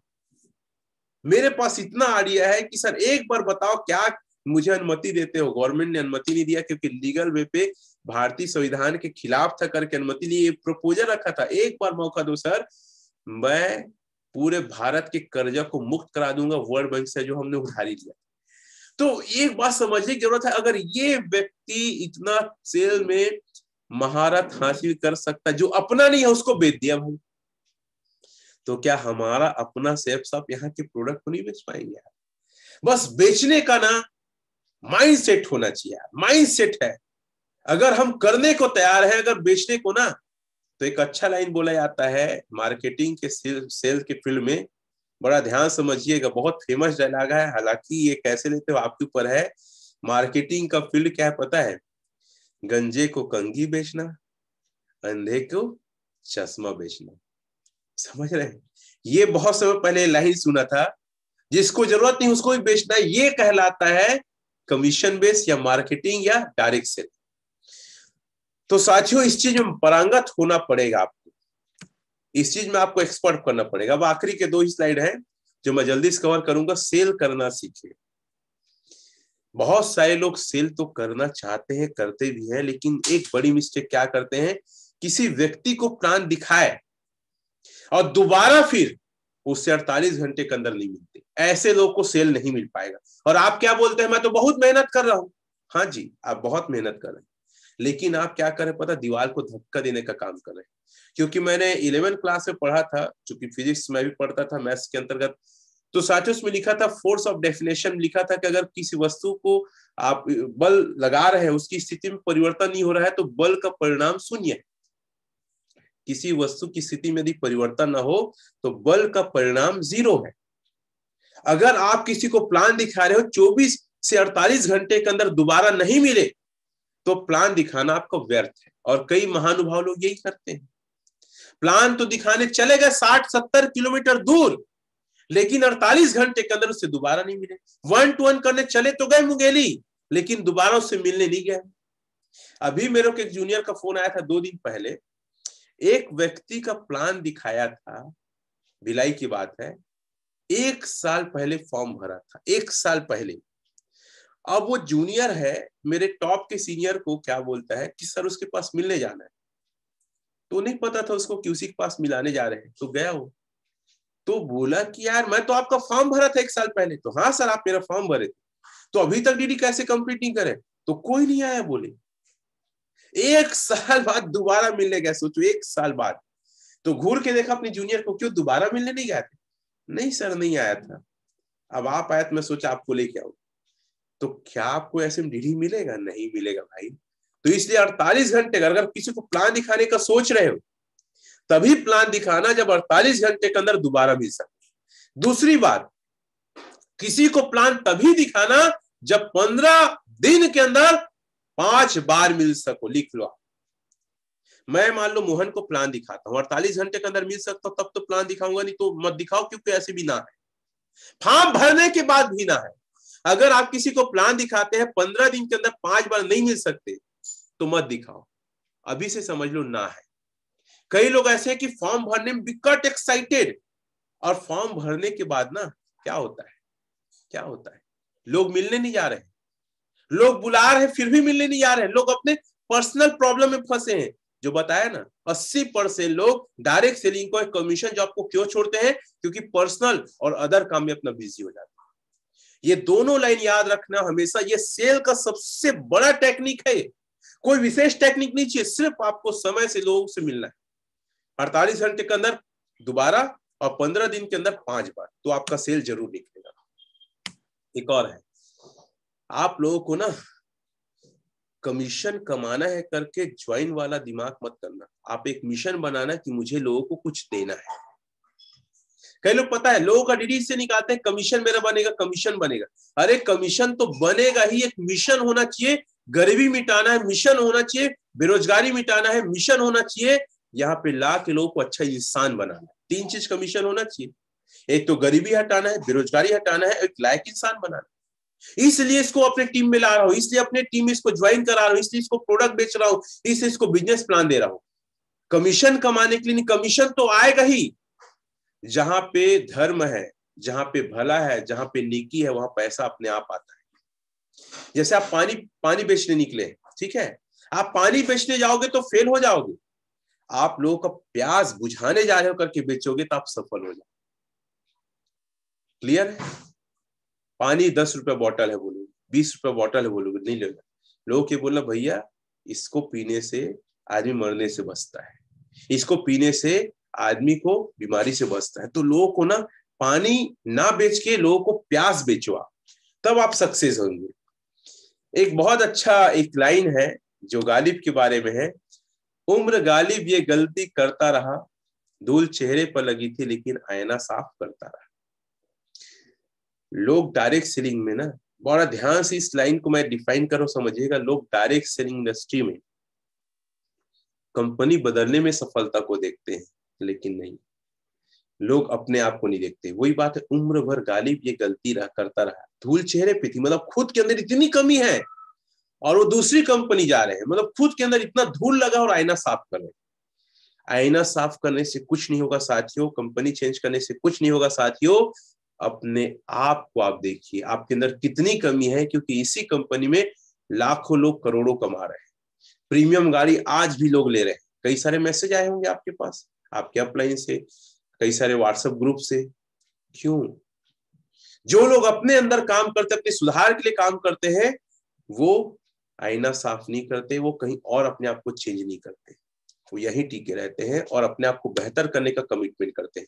आखिरी स्लाइड आज की ट्रेनिंग का, पैसे की बात। आपको पता है फॉर्म भरा गया, लेकिन जब डीडी की बात आती है तो हम संकुचित करते हैं, अपने आप को ना घबरा जाते हैं। सबसे बड़ा है सेल निकालने का, डीडी निकालने का, पैसे कमाने का, वो है पैसे की बात करें। सबसे पहला सिद्धांत है नहीं घबराना है आपको। अगर आपके अंदर क्या प्लान दिखाना, फॉर्म भरना कोई बड़ी चीज थोड़ी है। मैं यकीन से कह सकता हूं जितना फॉर्म आप भर रहे हैं वो सब का अगर सेल निकालेंगे, आपका महीने की इनकम कम से कम 20,000 से ज्यादा जाएगा। क्यों? इस बात से कितने लोग सहमत है कि राइट बात है सर, अगर हम जितना फॉर्म भरे अगर उसका सेल में बदल दे तो हमारा इनकम 20,000 महीने ना से ज्यादा जाने वाला है। ठीक है, बहुत सारे लोग लिख रहे हैं, बीके विवेक जी लिख रहे हैं, ठीक है, जमन जी, शिव प्रसाद जी, सुरेन जी। आपको पता है फॉर्म भरने से पैसे हमको नहीं मिलते हैं, कमीशन नहीं मिलते। जैसे कि आप क्लाइंट के साथ चाय नाश्ता किए, वो तैयार हो गया, अरे हाँ जी हम लेंगे, आपका प्रॉपर्टी लेंगे जी, आपकी गाड़ी लेंगे जी, आपका सामान लेंगे जी, उससे आपको कमीशन नहीं है। तो आपका फॉर्म ना एग्री है, क्या है? एग्री है, तैयार है। लेकिन तैयार कब होगा पूरा? जब वो पैसे देगा प्रोडक्ट। कई लोग इतना खुश हो जाते हैं, फॉर्म सर हमारा 4 फॉर्म भराया। तो क्या करूं मैं कुछ नहीं बधाई दूंगा आपको। सर सगाई हो गया मेरा। अरे सगाई में वो लड़की भाग जाती कहीं और सगाई हुआ तो सगाई में बधाई नहीं है भैया, शादी हो गया तब बधाई है। और ज्यादा बधाई जब बच्चे पैदा हो गए तो हाँ अब आपकी जिंदगी चलेगी। तो साथियों, आपको जब भी फॉर्म भरा है उसके बाद एकदम एक्साइटेड हो जाना चाहिए, एकदम ना पागलपन आपके अंदर आ जाना चाहिए, अब तो पैसा निकालो निकालो निकालो देना है। मुझे एक और फोन आया अपने जूनियर का, सर मैं एक जगह गई थी, हमारे टीम वाले का मैं एक्टिविटी देखी। बोला क्या एक्टिविटी देखी? सही लोग फॉर्म भर जाते हैं, फिर बधाई बधाई देके चाय वाय कर नाश्ता करके मुस्कुरा के आ जाते हैं। मैं बोला फिर डीडी की बात नहीं कर, डीडी की बात नहीं करते लोग, खुद बोल देते अपने से कि हम परसों आएंगे तो करना। जबकि सर उसके घर में गाड़ी है, घोड़ा है, पैसे, अकाउंट है, एटीएम कार्ड सब है, ये डीडी के बारे में बात ही नहीं करते हैं। ऐसे लगता है पहली बार गए तो सिर्फ फॉर्म भरने के लिए गए थे। मैं बड़ा चगा गया, रे यार इतनी ट्रेनिंग में क्यों नहीं दिया अभी तक? या इन लोग को ये बात समझ क्यों नहीं आया है कि भैया शुरू में ही डीडी और फॉर्म की बात कर लेना है, सगाई और शादी दोनों करवा देना है। तो मैं कारण जानने का प्रयास किया तो सारे लोग घबराते हैं, इनको लगता है कि सामने वाला बुरा मान जाए, अभी 600 दिया। अरे यार हद करते हो, अरे बोल के देखो, बाद में पता चलेगा बुरा माना है कि क्या है। कई लोग ये भी बोलते हैं कि सर आप अगर पहले डीडी दे रहे थे तो आप ऊपर रहते, तो जो प्लान दिखाया तो उसको देख के बोलता है कैसे भाई तुम बताए नहीं। अब मैं फिर उसको देखता हूँ, फिर हाँ भाई काहे नहीं बताया। ये भी कई लोग जवाब दिए सर ये हमको बताया नहीं तो उसी दिन हम पैसे दे देते। अच्छा ये बताओ, ये जो वाक्य है कितने लोग के साथ हुआ है कि आप उसको इसलिए नहीं बोले हो पैसे के लिए क्योंकि वो क्या सोचेगा, और आपके प्रोस्पेक्ट ही बोले होंगे सर ये पहले बताया था तो हम पहले पैसे दे दिए रहते, ये बतावा ही नहीं किया है। ये तो अभी कितना लगे पूछेंगे तभी 600 लगेगा बोला है, तो हम 600 निकाल के खटाखट गिन के दे दिए। ये हमको बताया था 10,000 लगता तो हम 10,000 गिन के देते, पैसा तो था सर हमारे पास उस दिन। और कई लोग तो भी बोलते सर पैसा था उस दिन बोला रहता तो हम दे देते, अभी तो खर्च हो गया है। लो बताओ क्या हो रहा है भाई? घबराना नहीं है, डरना नहीं है भैया, बिंदास होके बात करो और व्यक्ति को पैसे के लिए बोलो, घबराना नहीं है। दूसरा पॉइंट क्या है? समय ज्यादा ना लगाए। जब फॉर्म भरा गया, अरे फॉर्म नहीं भरा है तो सीधा ना नक्की करो मतलब डीडी और फॉर्म का अमाउंट एक साथ बताओ। सर जी अभी ना 10,600 लगेंगे, सीधा बताओ कब देना पड़ेगा। कई लोग बोलते हैं नहीं कभी भी कर सकते हैं, कोई जल्दबाजी नहीं। ऐसे भी कई लोग महानुभाव है भैया, इनको ऐसा लगता है गिनीज ऑफ वर्ल्ड रिकॉर्ड तो इन्हीं के नाम होना चाहिए, ऐसा लगता है। तो कब देना, अरे कब देना पड़ेगा? अभी देना है, तत्काल करेंगे तो ज्यादा फायदा है। आपके नीचे टीम बनेगी, आपका प्रोडक्ट जल्दी आएगा, आपका लॉगिन हो जाएगा, तुरंत बोलिए। नहीं, जैसे आपकी मर्जी तब दे दीजिएगा। ये लाइन तो बोलना ही नहीं, बेवकूफ हो फिर आप। फिर कमीशन जॉब आपके लिए नहीं है, डायरेक्ट सेलिंग फिर आपके लिए नहीं है, सेल्स सब फिर आपके लिए नहीं है। फिर स्ट्रगल करते रहो और गाना गाते रहो, ये दुनिया महफिल। खैर उसको आखिरी बताऊंगा। तो ये सारा चीज है, तुरंत बात करें भाई, पैसे के बारे में तुरंत बात करना है, बिना देरी किए, बिना एक सेकंड देरी किए पैसे की बात तुरंत करना है। जो करे शर्म उसके फूटे करम, बेशरम बनना पड़ेगा पैसे के मामले में। और जरूरत पड़े तो उसके जेब में हाथ डाल के उसके पर्स को चैन खोल के निकालो सारा पैसा। ये भी एटीट्यूड हो तो भी गलत नहीं है। अगर डीडी निकालने के बारे में बात है तो तुरंत बात करो, पूरे विश्वास कॉन्फिडेंस से बात करो। क्या होता है, हम पैसे की बात करते हैं ना, अभी तक हम बिकट मोटिवेट थे, ये हो जाएगा वो हो जाएगा ऐसा करके, लेकिन जैसी पैसे की बात आती है ना, तो शेर से हम बिल्ली बन जाते, म्याऊ ऐसा टाइप का। अभी तक तो दहा रहे थे, ये हो जाएगा सर वो हो जाएगा, लेकिन अभी म्याऊ ऐसा करते हैं। मतलब आपका आवाज और बात करने का तरीका धीरे हो जाता है। ये कितने लोग साथ होता है। मेरे साथ शुरू में होता था, जब मैं शुरू ज्वाइन किया 3 महीने में 22 फॉर्म भराया था, 0 डीडी था। नहीं 22 तो को प्लान दिखाया था, 7 फॉर्म भराया था, 0 डीडी। उस समय वैसी था, प्लान दिखाने के समय एकदम विश्वास है, एकदम कॉन्फिडेंस, ये हो जाएगा ऐसा ऐसा। लेकिन जैसी पैसे की बात आती म्याऊ धीरे। तो साथियों आपको म्याऊ नहीं करना है, शेर है शेर ही रहना है, टाइगर है टाइगर ही रहना, दम से बात करना है। उल्टा आपके बात करने के जोश और जुनून में और ज्यादा बढ़ोतरी हो जाना चाहिए। अरे सर 2 मिल के काम करेंगे, अरे टेंशन मत। और एक बार मैं भी लगाया था सर, कोई अरे 10,000 आया, 10,000 छोटी रकम पे कहाँ लगे वापिस, नहीं तो नहीं तो कहीं कर सर 10,000 लगे, 10,000 ऐसा लग रहा है कि 1,00,000 देगा। अरे 10,000 कुछ नहीं है सर, वो छोड़ो आप, छोटी चलो गिनो आप, 5 नोट गिनना है बस। ठीक है, तो ये प्रकार का आपको विश्वास और दम के साथ बात करना है। High contact. शेर जब दूर में रहता है ना, तो हो सकता है नजर इधर उधर करे, लेकिन जैसे शिकार के करीब आता है ना, उसका आई कांटेक्ट एकदम और गड़ जाता है। एक पलक नहीं झपकता, मक्खी काटे मच्छर काटे कुछ भी हो जाए, लेकिन एकदम आंख को अपने शिकार के ऊपर गड़ा देता है। अगर 100 हिरण है तो एक ही हिरण दिखता है, तो कहना चाहिए आपका आई कांटेक्ट जबरदस्त होना चाहिए, बिलीव लेवल जबरदस्त होना चाहिए। एकदम से आप एक्साइटमेंट के साथ पैसे की बात करो, लूंज पूंज बात नहीं करना है। ये क्लोजिंग के सबसे बेहतरीन और कारगर तरीके हैं साथियों। ये तरीके जितना इस्तेमाल करेंगे उतना ज्यादा आपका सेल निकलेगा। दम से बात करें, बिल्कुल डरे मत, बिल्कुल घबराए मत, क्योंकि आप कोई चोरी नहीं कर रहे हैं, कोई डाका नहीं डाल रहे हैं, कोई लूटपाट नहीं कर रहे हैं, और कोई गलत चीज नहीं बेच रहे हैं। श्रीमद भगवत गीता, हनुमान चालीसा, नोनी प्रीमियम, कोई लोग जूस बेच रहे हैं, ऐसा चीज बेच रहे हैं जिसकी जिंदगी बनेगी, उसके परिवार वाले आपको थैंक्स बोलेंगे। तो आपको दम से बात करना है, और ये क्लोजिंग का सबसे अच्छा तरीका है। तो आखिरी के 2 स्लाइड हमेशा ध्यान रखिएगा। एक हफ्ते के अंदर, सॉरी 48 घंटे के अंदर मिले, 15 दिन में 5 बार मिले, और पैसे की बात में इन चीजों का ध्यान रखे। आपका सेल, आपका डीडी की संख्या कई गुना बढ़ने वाला है। तो साथियों आज की ट्रेनिंग मेरी इतनी थी। मुझे उम्मीद है आज की ट्रेनिंग आप लोग को पसंद आया होगा। कल हमारा कमांडो ट्रेनिंग है, कल का ट्रेनिंग खुशी लेगी, और आप जानते हैं उनकी कमांडो ट्रेनिंग अभी हाल में काफी ज्यादा लोग पसंद कर रहे हैं, और काफी ज्यादा लोग उनकी ट्रेनिंग से मोटिवेट हुए हैं। तो साथियों आज का ये मेरा सेशन था, आप लोग आए इन बातों को सुने, इसके लिए आप सभी लोग का धन्यवाद। हाँ, अगर कोई अपना अनुभव रखना चाहेगा तो जल्दी से अपना अनुभव रख सकता है या रख सकती है। मैं आई लिखेंगे तो मैं जल्दी से आपको स्पॉटलाइट में ले आऊंगा, क्योंकि हमारे पास टाइम कम है। इस सेशन में कुछ ज्यादा ही टाइम लग जाता है मुझे, क्योंकि डिटेल करना पड़ता है। तो कोई आई लिखेंगे तो मैं समझ जाऊंगा।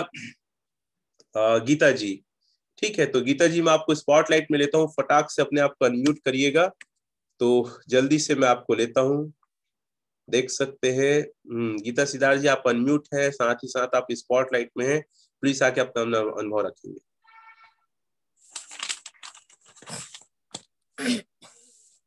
प्रणाम सर जी। हाँ,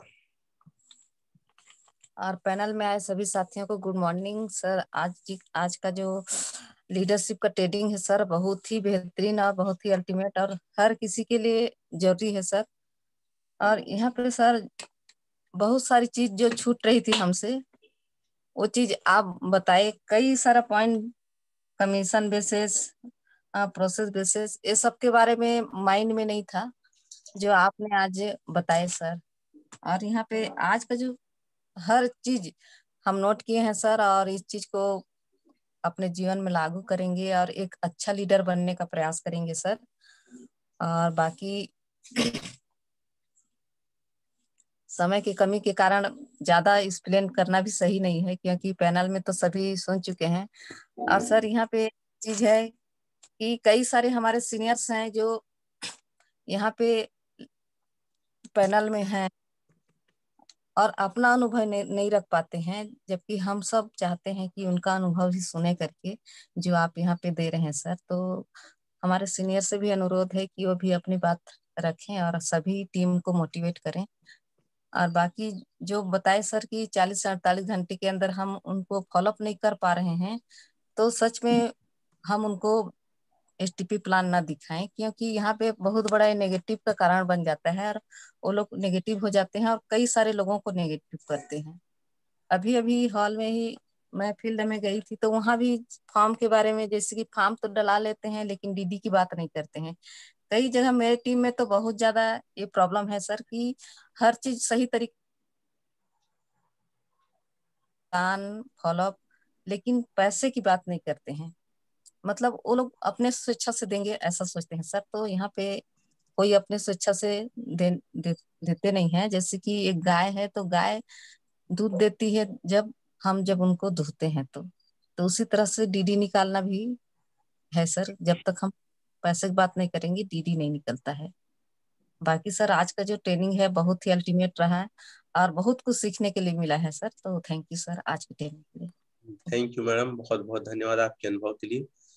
जमन साहू जी अपने बात रखेंगे जल्दी से।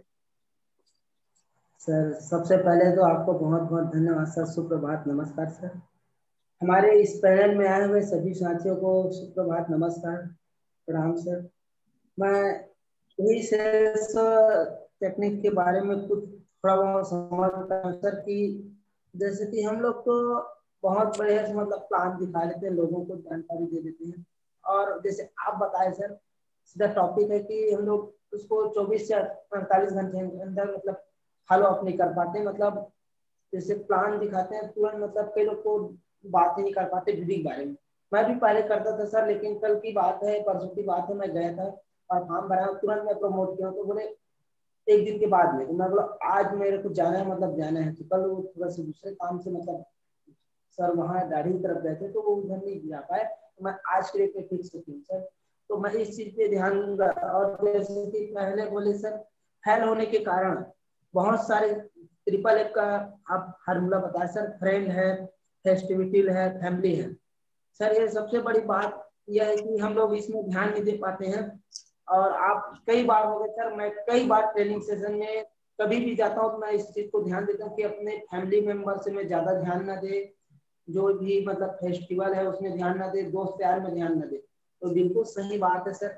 यदि हम लोगों को डायमंड बनना है और इस बिजनेस में सक्सेस पाना है, कम से कम 5 साल सर इस चीज से दूर रहना पड़ेगा। इसी कारण से सर मैं भी अभी फैमिली से दूर रहता हूँ सर। और जैसे कि ये बताया कि सर हमारे इस बिजनेस में मतलब लव अफेयर के कारण बहुत सारे लोग तो ईगो के कारण भी नहीं टिक पाते फैमिली के मतलब बैकग्राउंड के बारे में। तो सर बहुत सारे बात है बात करने के लिए, तो मेरे पास ज्यादा समय नहीं है। क्या है आपका समय सर घर में। और जैसे कि हमारे इस बिजनेस में सबसे पहले कौन से देवी देवता पूजा होता है आप बताए सर। सरस्वती माता जैसे तो पहले पूजा होगा, फिर लक्ष्मी माता का, फिर गणेश जी का। उधर से आएंगे तो गणेश जी का, फिर लक्ष्मी माता का, फिर सरस्वती का। तो लेफ्ट हैंड दोनों तरफ से भी ध्यान दे तो लक्ष्मी जी को मतलब लाना है अपने घर में विराजमान करना है। गणेश जी और सरस्वती माता बुद्धि के दाता और ज्ञान के देवी, जिस सरस्वती माता को मतलब आराधना करना जरूरी है सर। इसके लिए बहुत बहुत धन्यवाद सर। और हमारे इस जो भी जानकारी है सर यहाँ पे आए हुए। थैंक यू झम्मन जी, आपकी आवाज थोड़ी डिस्टर्ब हुई थी। हाँ विमला जी अपनी बात रखेंगे। जी सर, नमस्कार सर, और सभी सर मैडम को नमस्कार और बोलने का मौका दिए सर, इसके लिए धन्यवाद सर। आज जो भी आज जानकारी दिए सर सेल के बारे में, एक एक शब्द मतलब लग रहा था कि आप मेरे लिए ही कह रहे हैं सर। जो शुरू में ही बताए सर कमीशन जॉब और सैलरी जॉब के बारे में, तो ये सच है सर, कई लोग क्या है सैलरी और कमीशन दोनों के चक्कर में रहते हैं, लेकिन जहाँ कमीशन वाला बात रहता है सर, मैं तो यही कहूंगी कि सबसे शानदार काम वही है, क्योंकि सैलरी जॉब में सर एक बंधा सिस्टम रहता है, बंधे वाला काम में ही लगे रहते हैं। और सबसे लास्ट में जो जानकारी दिए सर, तो इसमें मेरे को बहुत सबक मिला है सर, कि मैं कहीं भी जाती हूँ सर 24 घंटा के अंदर में या 48 घंटा के अंदर में दोबारा नहीं मिल पाती हूँ। फॉर्म भी भरवाती हूँ तो फिर क्या है, फॉर्म भरवा के मैं वापस चली आती हूँ, तो जिससे क्या हो रहा है सर, फॉर्म तो मैं कई जगह भरवा रही हूँ लेकिन वहाँ डीडी कंप्लीट नहीं हो पा रहा है। तो आज जो भी आप जानकारी दिए सर, बहुत ही शानदार जानकारी दिए सर। अब ये गलती मैं कहीं नहीं करूंगी सर। अब जहाँ भी फॉर्म भरवाऊंगी तो चाहे 10 दिन में भी उससे 20 बार भी मिलना पड़े, लेकिन मैं मिलूंगी सर और डीडी कंप्लीट ही करवाऊंगी। तो इसके लिए बहुत बहुत धन्यवाद सर, जो आज इतने बेहतरीन जानकारी हमको मिला है। और मैं ये चीज गांठ बांध के रखूंगी सर, और आगे करूंगी कि हाँ, जो सर आप बताते हैं एकदम 100% सही सही बात बताते हैं। जो होता है सर कि कहीं भी गए फॉर्म तो भरवाएं, बस अब बोले कि हाँ पैसा नहीं है अभी, तो हम लोग कह देते ठीक है ना, 1 सप्ताह बाद दीजिएगा, 15 दिन बाद दीजिएगा। और जो हमारे साथ सर जाते हैं वो बोल शुरू में ही समय बता देते हैं कि ठीक है अभी फॉर्म भर लो, 15 दिन बाद दे देना, 1 महीना बाद दे देना। अब वहां पर ही अब मैं सीनियर होने के नाते ज्यादा जोर नहीं दे पा रही हूँ। तो ये चीज अब मैं उनको भी बताऊंगी सर, क्योंकि मीटिंग तो अटेंड नहीं कर रहे हैं, जिसके कारण उनके साथ मैं भी कमजोर हो जा रही हूँ। तो अब ये चीज मैं उनको समझाऊंगी सर कि अब जहाँ भी जाएंगे आप वहाँ पैसे के लिए हमको जोड़ देना है, ताकि तुरंत फॉर्म, ताकि तुरंत डीडी कंप्लीट हो सर। तो इसके लिए बहुत बहुत धन्यवाद सर, जो आज आंख खोल दिए मेरा। जी धन्यवाद सर। चलो थैंक यू, आप सभी लोग का धन्यवाद। साथियों टाइम ज्यादा हो गया तो एक्सरसाइज करेंगे। कोई व्यक्ति आई लिखेगा ताकि मैं उसको होस्ट बना सकूं, वो एक्सरसाइज के लिए हमें स्पॉटलाइट दे सके, प्लीज बताइए।